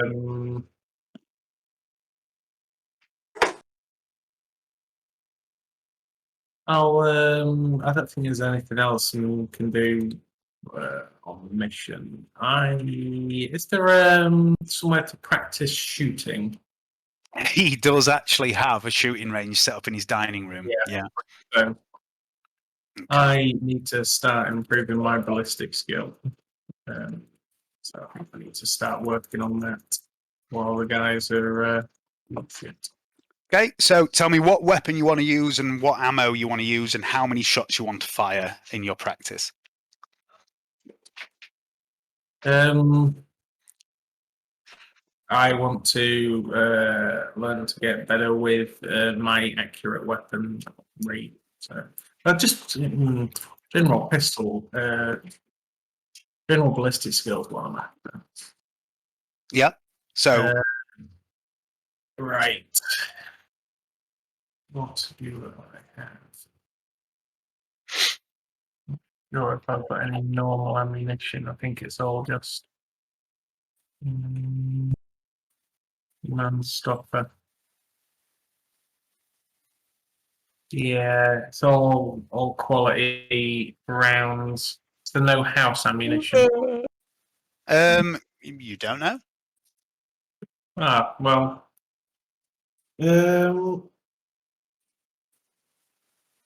Before Strauss leaves, can I ask him if it's okay to use the house gun range for practice? Why, of course it is, my good fellow. You're all welcome to use this place as your own home. There's plenty of ammunition kicking about the place. See Jives. He'll help you out. Thank you very much, my lord. Okay. Cool. Right, I'll go see Jives and start practicing. You find Jives fairly easily. You tell him what you're after. He leads you to the gun range. He unlocks a cabinet, and inside the cabinet there are an assortment of firearms. Most of them are quite mundane. You do see one or two pieces that look like they might be something special, but you don't get a good look. But I would like to make an awareness test, please, with sight-based.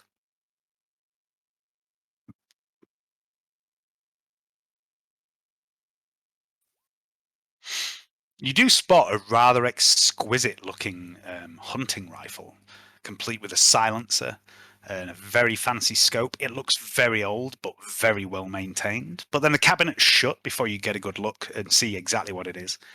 And Jives turns around and he hands you a box of 50 rounds of standard ammunition for the weapon of your choice. Cool. My fate bringer then, and I'll go and practice the fate bringer. Okay. That'll use up the rest of your time. Mr. Pincher! Dick Pincher. What would you like to do? It's difficult because I have nothing to help us actually do any. Say again, you're really quiet, Hayden. Give me a second. I'll put Okay. my headphones back in.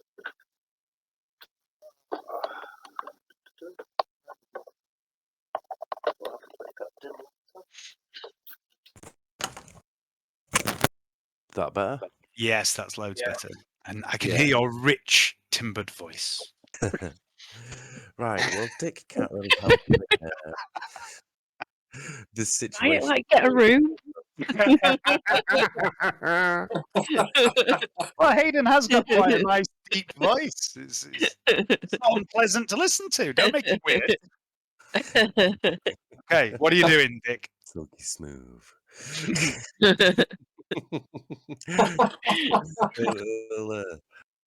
Dick does not really have any skills to help anybody on this quest of information, unfortunately. I can't really add anything with my savage ways. No, but there's still things you can do. There are things I can do. I quite like brown. Quite like brown. Yeah. Dick likes brown. I mean, if you want, I do have a list of things that you've been practicing. If you want to practice any of these things, all right. It's quite an extensive list for Dick Pincher because I've been tracking it since the very beginning. Oh my goodness! All right. I'll run through it. You don't have to do any of these things, but these are things you have been doing. You have been navigating in the dark. Navigating underground, that goes all the way back to session 2 of the Dick and Siegfried Chronicles. Studying the Imperial Creed, praying in a temple or church, learning to read. Vlad has helped you with that a bit. I think Mira has too. No, I'm not fully there yet. You've done some weapon skill training with Sisters of Battle in the past. You've done some strength exercises. You've done some dealing with the underworld. You've done some sneaking about. Some gambling, some medical training. You've taken a lot of drugs and drank a lot of drinks, and you've done a lot of practice with your Kaio Shog. These are the things that I am tracking that you've been progressing for. You can do one of them, or you can do something else, or you can role play. You can do what you like. I'm going to go to the shooting range and try to slice targets with my Kaio Shog while drinking.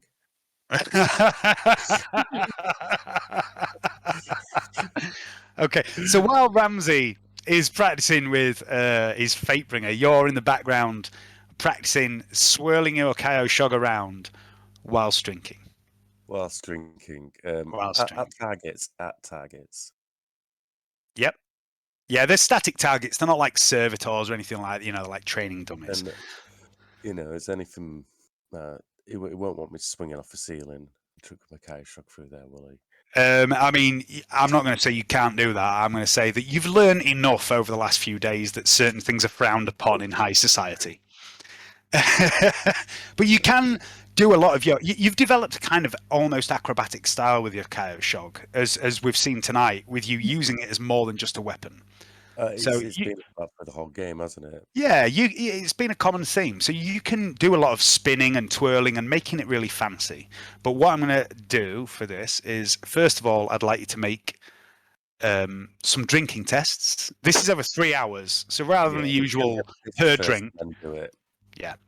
What I'd like you to do is make 3 drinking tests. So your first one will be your normal plus 30. Have you got Carews? I've got Carews. So plus 40 for your first one. Is okay. Next one, plus 30. Yeah. Still okay. And then plus 20. Dick's got problems. Dick downs the whole bottle, but still, he's getting pretty good at this drinking. On balance. Yeah. Okay. And while you're drinking and doing this, I would like you to also make 3 weapon skill tests, please. I've got one. Any bonuses, or is it just straight? No, just straight, please. Ooh. Okay. My goodness. Yeah. Oh, that last one is actually a fail. I don't know what Roll20 is up to at the minute. It's been a bit weird. It's got me excited. Yeah, it's fucking about. I don't know if there's something I have to reset. By the end of this, I mean, towards the end of it, you know, you do this for about 3 hours, drinking and fighting. You feel like you've made some progress at both of these things. The last hour, however, you're not getting drunk, but you are starting to tire. And once or twice you nearly hit yourself with your own KO Shog. But, you know, everyone bleeds, Dick, don't they? Yes. Everyone bleeds. I mean, think back to all the people back on Iacanthos. The people that bled. Yeah. It's thinking. It's not. All is dust. You know, he's seen a lot of war, Dick, since that happened. The whole action of spinning around this room with your KO Shog, with the gunfire of Ramsey in the background whilst drinking, it makes you think a lot of home. You wonder what became of home. You've heard a few different stories now. Yeah, reminiscing. Dericles, Oh, Dericles, how would you like to spend your time? Drunk zone. Derek, what you doing? I'm gonna get some healing, and then I'm gonna clean the eviscerator. See if I can get Ed to offer a quick blessing on the machine spirit of the blade.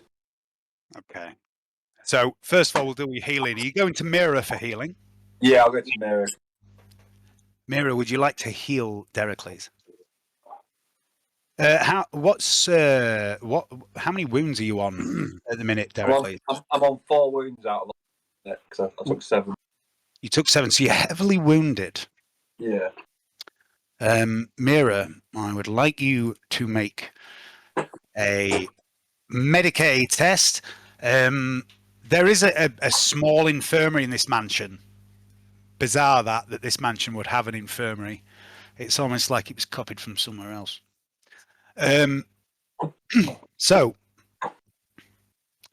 you're heavily wounded, so I would like you to make a Medicaid test, Mirror, plus 20 for your either your gauntlet or your medikit, whichever you want to use. Go on. Okay, I mean it's the same bonus. It's just about the charges that it holds. You also get a +10 for the infirmary here. It's not quite as good as some other infirmary in a different mansion somewhere. So it's a total of +30, please. Hey. What have you got? 3 degrees of success. Oi. So that's a total of 5 divided by 2. Dericles, you heal 4 wounds. Thank you, Mira. You can't be healed again by standard means for a week. Okay. A week? Mm-hmm. A week? Yeah. Crikey. Because you were heavily wounded. And whoever was the other person that was wounded was the same. Who else was wounded? I was wounded. You were wounded, yeah. You're the same. It's going to be a week before you can heal properly. You need Vlad to hook you up. Yeah, Vlad can use his witchcraft. If you're not, if you two religious types aren't adverse to that, Vlad can use his witchcraft to heal you What I beyond. don't know about that, Sonny. So, Derek, you've been patched up by Mira. That doesn't take that long. So, what else would you like to do in this time? You say you're going to clean the eviscerator. Yeah, clean the eviscerator and see if I can get Ed to offer blessed over it if I can. Do that. If he's got any anything nice to do with it, I don't know. Oil running. Ishmael, you do have some machine oil, do you not? I can splash some oil over it for him if you want. Yeah, I mean you can splash machine oil on something and mutter a prayer to the Omnissiah. Biddy biddy biddy biddy 010110. Okay. Yeah. Basically, what that does is on a ballistic weapon, it removes the first jam that you have. On a melee weapon, it doesn't really specify what it does, but my way of doing it is that it would ignore your first critical failure. Cool. Thank you. I'm going to bow. Emperor protect. I'm going to shuffle off. Anything else you'd like to do, Johnny? Because that's not going to take up that much time. I'm going to then spend some time delving into forbidden law theology. You're reading your book. Yes. Know thine enemy. Okay. Forbidden law book. Mirror. So you spend a little bit of time. Is your back massager? I can't speak. Hypnotizing you right now. Yeah, oh yeah. So you've spent a little bit of time healing Dericles. What else would you like to spend your time doing? I mean, you can. Drink and pray at the same time. Drink and pray. Like a spiritual experience. I've got to carry drink with me. I killed someone today, so I'm going to drink and pray for my soul. So you've got by the time you've dealt with Dericles, you've got about 2.5 hours. Yeah. So you're splitting that time between drinking and praying. Yeah, I'll be like. Mirror the alcoholic hospitaller. Yeah. Okay. I would like you to make 2 carouse tests. So the first one will be a toughness test at +30, and the second one will be a toughness test at +20. Toughness test at +30, toughness test at +20. Right. You've got the fucking attention span of a goldfish. You really have. Watch this. I can distract you. Liam, don't think about marbles. Don't think about marbles at all. Don't think about the glassy ones with the little blue flecks inside that look like cat's eyes. What are you rolling? +20, 30. Yeah, well done. I know my brain's pretty bad. I've got used to it over the 17 years.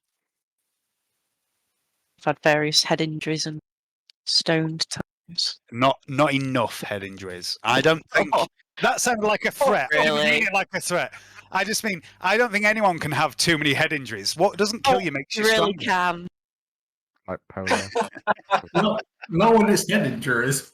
When I knocked myself out, I got that memory back. It's not just the head injuries, it's the other injuries. Like when you fucking Valentine's Day, when you rang me at 8 in the morning at work and said, "You've got to come home. I've fallen on the stairs and I think I've broken my ribs." And you had.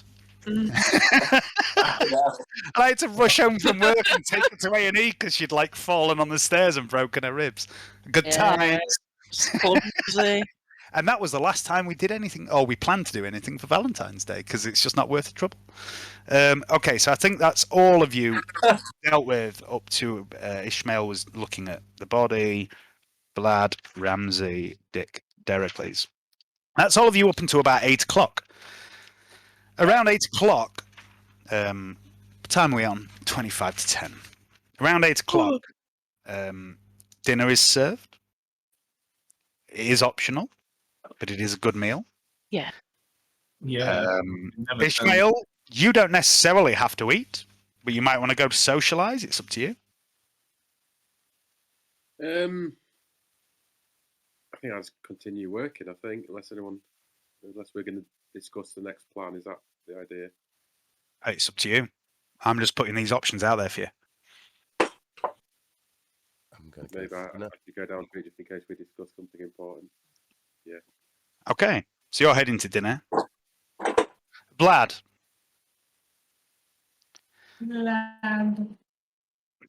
you're still out in the wastes at this point. What would you like to do? I'd like to follow the footsteps. I think even I should be able to track this city.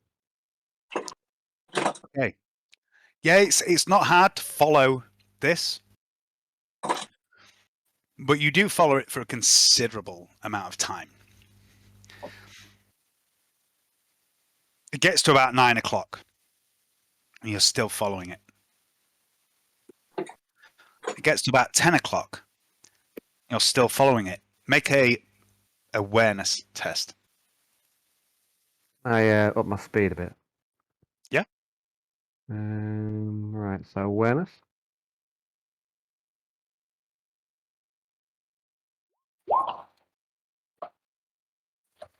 No, I'm blissfully unaware, Dave. You begin to pick up the pace. You begin to travel.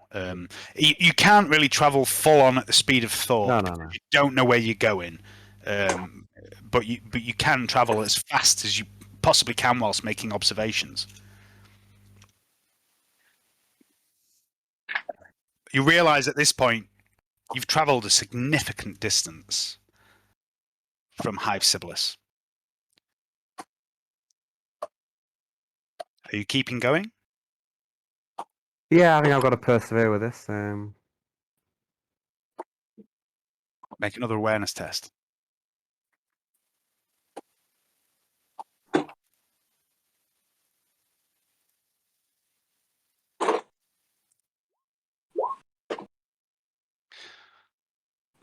It's getting late in the evening, and although your mental form can travel indefinitely at breakneck speeds, your human body relies on the normal things that humans rely on, and you start to feel hungry. You haven't eaten since this morning.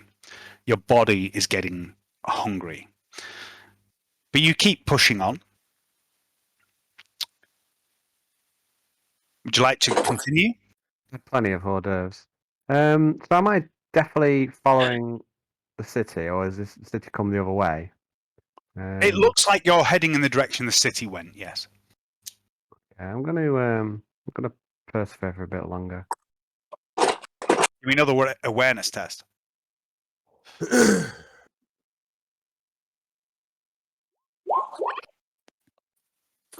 On and on it goes into the wastes.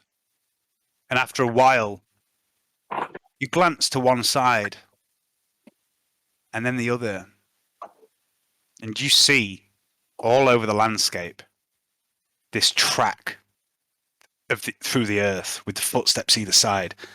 It seems that whatever made this fairly straight route you're following It isn't always straight, and you can see other passages, other trenches, and trails of footsteps here and there around the landscape.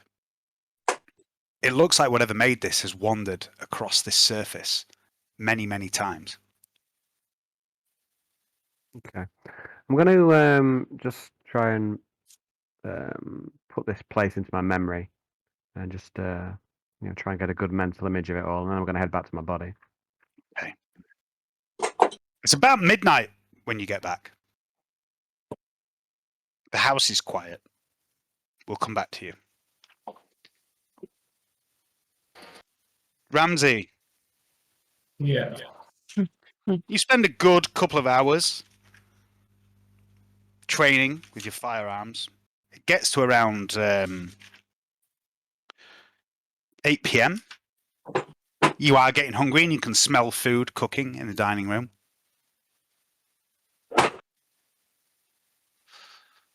Cool. Well, I'm going to go get some nourishment, and then I'm going to go get an early night, I think.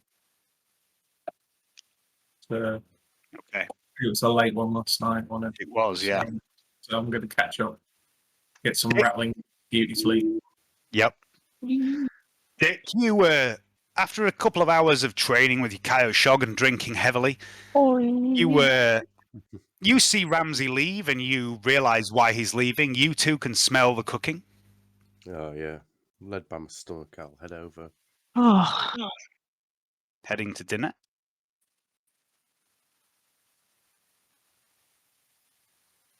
Dericles, eventually the smell of this food drifts its way to you, sat in your room, reading your book.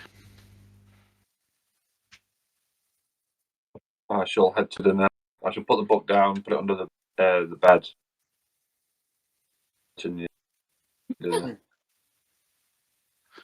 Okay.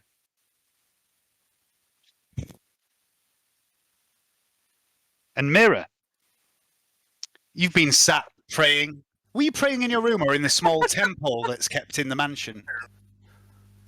Oh, a temple? The temple. Is that allowed? Yeah, a lot of nobles keep a small shrine or temple. And eventually, around 8 o'clock, you too smell this food cooking. And the five of you, minus Vlad, who at this point is still out and about, share a meal with Julia and Lord Strophs. Lord Strophs is in good spirits, as always, and you think he might have also been in the good spirits. Julia is a bit more reserved, but she smiles warmly at her father's terrible dad jokes. And as you're consuming your dinner, is there anything you'd like to discuss? Anything you'd like to do? Vlad is still not there. I'd like to discuss anyway transport. Fucking shot on that civilian, Mayor. Transport into the wastes. Into the wastes. What do you say?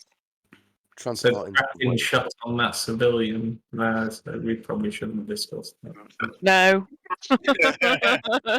I mean, Mira didn't seem to give a shit at the time, but yeah, I mean, Dick, if you bring up potential transport, Lord Strofe says, "Well, I do have a number of vehicles at my disposal, ground cars and the like, and also I can call on an ornithopter to get you wherever you need to be." Is it fucking June? Oh, thank you very much. Thank you, man. That is much kind. You're such the guy, man. You always do everything. Well, do we not all serve the same master, the God Emperor?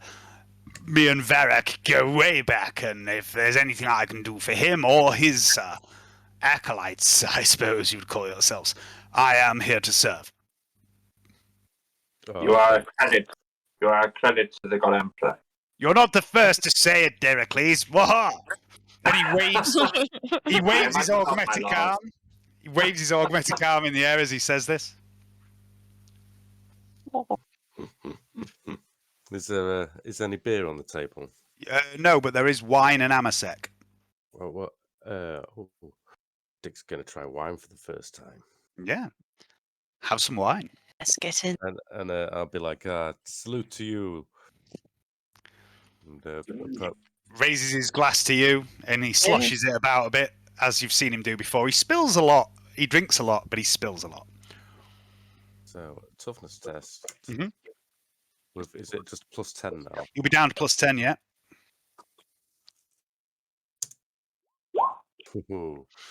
Yes. Around this time,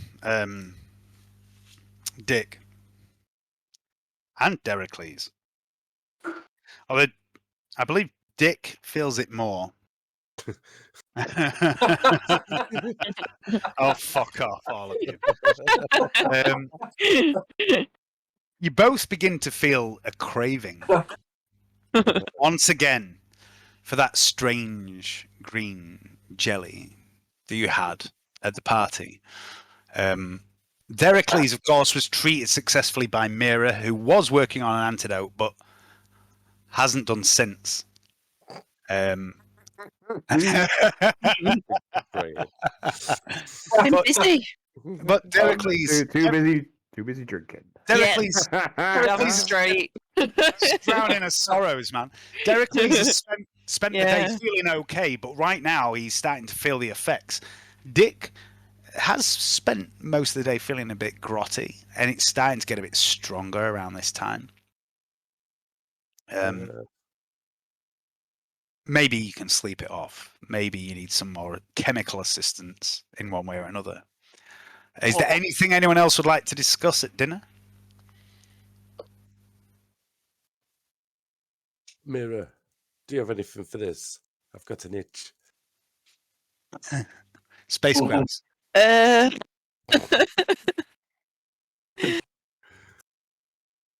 got anything.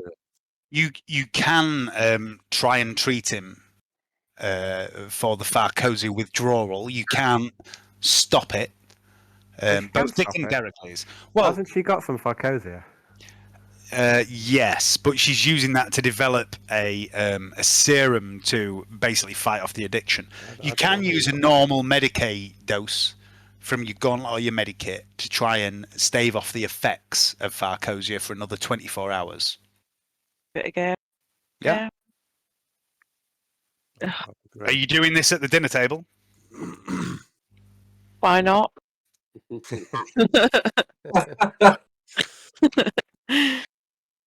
Okay, so it's a Medicaid roll. It's plus 24, whichever you use, gauntlet or Medikit.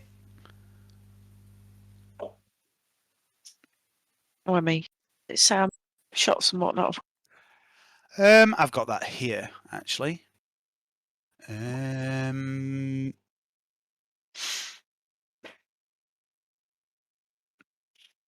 7, 8, 9. You've only got one left in your Medikit. Sorry, you've only got one left in your gauntlets, and you've... No, that's not right. I'll start again. You've got 2 left in your gauntlets, and you've got...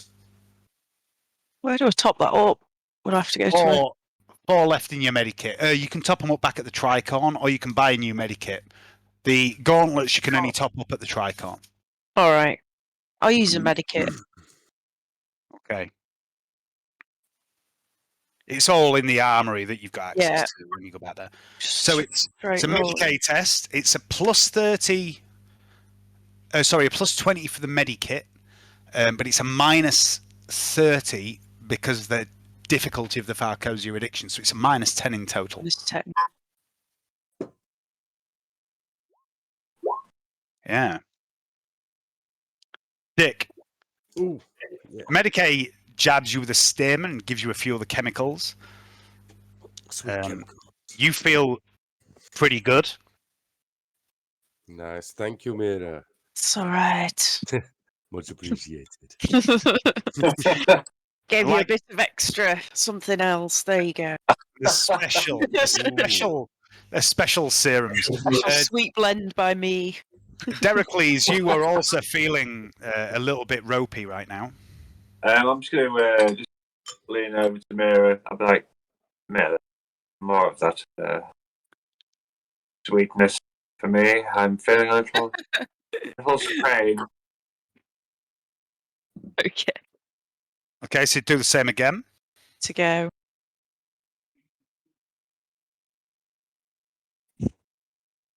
Just one more. One more hit.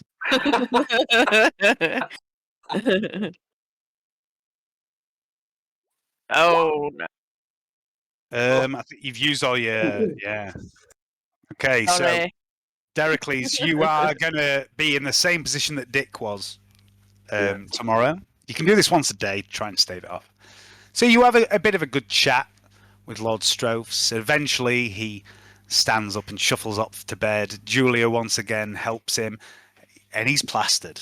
And she says, "Good night, cousin," to Sister Mira, and she gives you a wink. And she looks at each of you as she leaves and says, "Until the morn," and leads Lord Strophs out. Is there anything anyone else would like to do, or are you heading off to bed?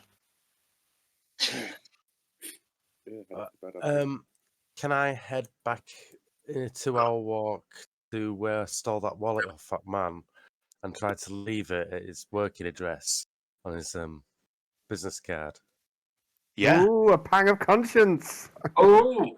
I was just testing you, but you did say yes. So you're returning the ID. Are you returning the whole wallet or just the ID or what? I'm going to return the wallet this time. What about the thrones Put that some were in it? thrones in it, eh? Okay, yeah. He can keep his thrones. Okay, so you're returning everything. Yeah. Okay, so it is a good 2-hour walk there and a 2-hour walk back. You'll get back home about 1 a.m. Yep. Which means you'd still be able to get a good enough night's sleep. Maybe something happens on the way, though, Hayden. Maybe it does. I would like you to roll a D100. Boom.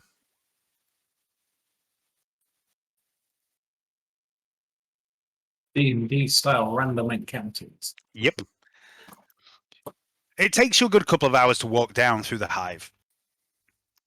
But you do. You drop off the wallet, sticking it under the door to this very run-down looking hab. You feel a bit good about it. It's the first time you've done something like this. And you head back. And it's not until you get back safely at about 1 a.m. to Lord Stroph's Manor that you realise you just did something really stupid. You went down hive on your own. Maybe it was luck. Maybe it was chance. Maybe you're becoming a bit more streetwise. But you return unscathed. Oh my goodness. Yeah. Anyone else doing anything before they go to bed? Getting a sandwich. I was just about to come to you, Vlad. So if no one else is doing anything, you get back about midnight, Vlad, and you are going to be tired at this point. You've mentally exerted yourself a lot today. You've had a good few hours in your spirit form. Anything you'd like to do, anything you'd like to achieve? Sure, I'd like to just go to the kitchens and see if I can get something to eat before I go to bed. Okay, you head into the kitchen, and in the kitchen, you find this large, dark-skinned woman wearing a pinny who's cleaning up. There's a small child sitting in one corner of the room. And this woman turns to you and says, "Oh, you're one of Lord Stroph's guests. Well, I don't believe we've met before. My name's Sissy. You need anything while you're around these parts, you just call on me." I don't believe we have ever met. The pleasure is all mine. The name is Vladimir. Well, Vladimir, I know exactly who you are. You're Lord Rains. I know my place. You want something to eat? You sit yourself down right there. Anything you want. Sit myself down and say, I'd like to take Reg with me as well. Yeah. And get some food for him. What's on the menu, my dear Sissy? Menu? Well, I can do you anything you want. I got all the best kinds of food. I got pretty much anything you could ever desire. I mean, rasher soup is always on the menu. We got some special mustard back in the cupboard. Anything you want, anything you desire. I would like a delicious sandwich, please, and some fresh chicken for Reg.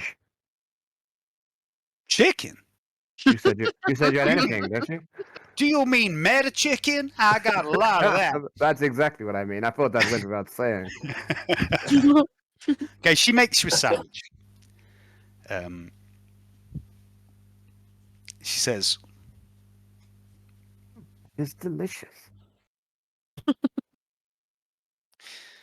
it is delicious. And she puts a little special mustard in for you, Vlad. She says, this comes all the way from Desalium. You ever heard of Desalium? I never have. Well, it's the most Sounds a beautiful dreadful place. It Really? sounds, from what I heard, it's one of the most pious, righteous places in the entire sector. All right. I shall have to add it to my list of places to visit. Oh, you definitely should. And she makes you this sandwich. She gives you this sandwich. You eat this sandwich, and it is wonderful. And for the next 24 hours, Vlad, whenever you roll a 9 on a psychic test, you can re-roll it. Fantastic. But if you roll a 9 on the re-roll, that'll be back to fun. just don't. I'm gonna say Sissy. I'm gonna say that was delightful. I don't suppose you could do me a packed lunch, could you? I will have you Could be so something ready. cold. I'll have you something ready for the morning, Lord Rains. Oh, you are a delight, Sissy. I am in your debt. Oh no, it's my job. I'm paid well. But if you will excuse me, I have to put my son to bed. And she picks the child up and begins to lead him away. Oh, before he does, I'd like to give the child a gift. Okay. I'd like to hand him a glow stick. Or several glow sticks. I'm going to give him all my glow sticks. How many have you got? I don't know. I have no idea. Okay. It's an emergency kit. I don't know how many glow sticks are in there. I can't remember, but yeah, okay. You give him all. And she says, and he's a bit sleepy, and he sort of takes them and gives you a weak smile. And she says, "You'll have to excuse my son. He's a little bit sleepy." And she says, "Well, good night, Lord Rains," and begins to leave. Okay. I should take my leave and go to bed. As you do, I would like you to make an awareness test, please. Butter up these NPCs. That's a fail, even though it looks like a pass. As you turn to leave, something stops you. And you turn back and you look at this woman as she heads away with her child in her arms. The child looks back at you over his shoulder, and he's maybe only 2 or 3 years old. And he smiles at you. His eyes are sleepy. But clear as day, you hear a voice in your head. And he says, "Thanks, mister." Time to inform the black ships, I think. You are food. You're going to be food for the Emperor soon. Feed the child to the golden throne. Okay. What would you like to do now, Vlad? Are you heading to bed? I shall do indeed. Okay. Okay. So you all head off. What did you, Johnny? You all head off to bed. This is the end of day 3 in Strove's Manor. Hungry. Tomorrow is Tuesday. The Alabaster Court. The invites are Thursday. And as we bring tonight's session to a close, and you all drift off to sleep, Hey. Dick Yes. As you lay there in this plush bed, in this mansion, I didn't like it. Yeah, good. It was good. your thoughts wander through the 15-year-old events of the last few got his months. phone. Your life beginning as a wandering nomad of the Ashleen, and you saw so much in that time. But in the short time since you left your tribe, well, you've seen so much more. And you wonder, as you lie here in this lush mansion on Scintilla, the capital of the sector, how many other Ashleen ever made it off Iacanthos? You've heard so many rumours. Plenty on black ships now. I don't know. You wonder what became of your people. You saw most of your tribe and your people destroyed in the orbital strike from the Peerless Fortitude as you escaped Seth's camp. And before that, your family and your extended family, you saw so many of them die. Your best friend, Bolrook Fondler, amongst them. Bolrook Fondler. Oh, sorry. He was a legend. He was a great guy. You saw him die. He sacrificed himself, if you remember, to help you and Siegfried escape. Remember Siegfried? You wonder where he is right now. Crazy bastard doing. There may have been other Ashleen that escaped. Perhaps some of them got off world in the company of the Inquisition, or perhaps some still survive.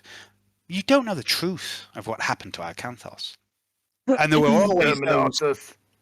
always those who never joined Seth's army in the first place. There were many who were out in the desert, living as nomads, hunting, that were never a part of that whole thing. Eventually, you drift off to sleep.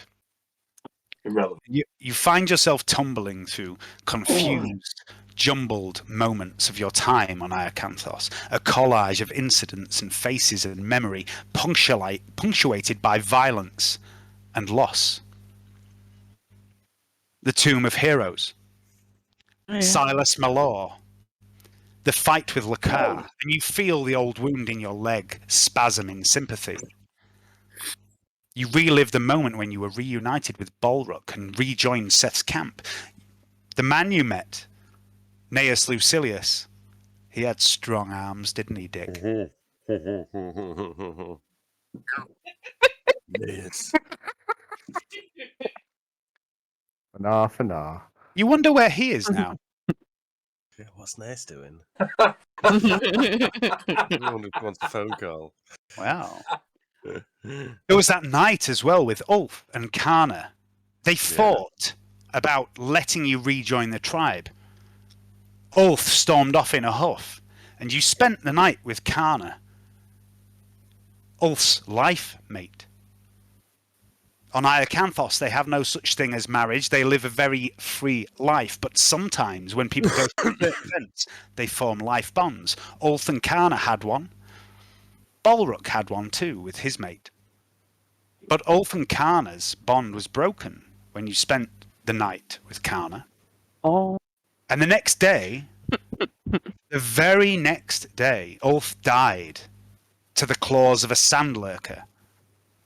And his brother Zek bled out on the floor by his side. You and Siegfried and the others emerged victorious.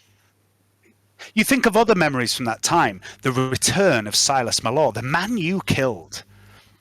The attack by the assassin in Seth's camp, Noana Zankis.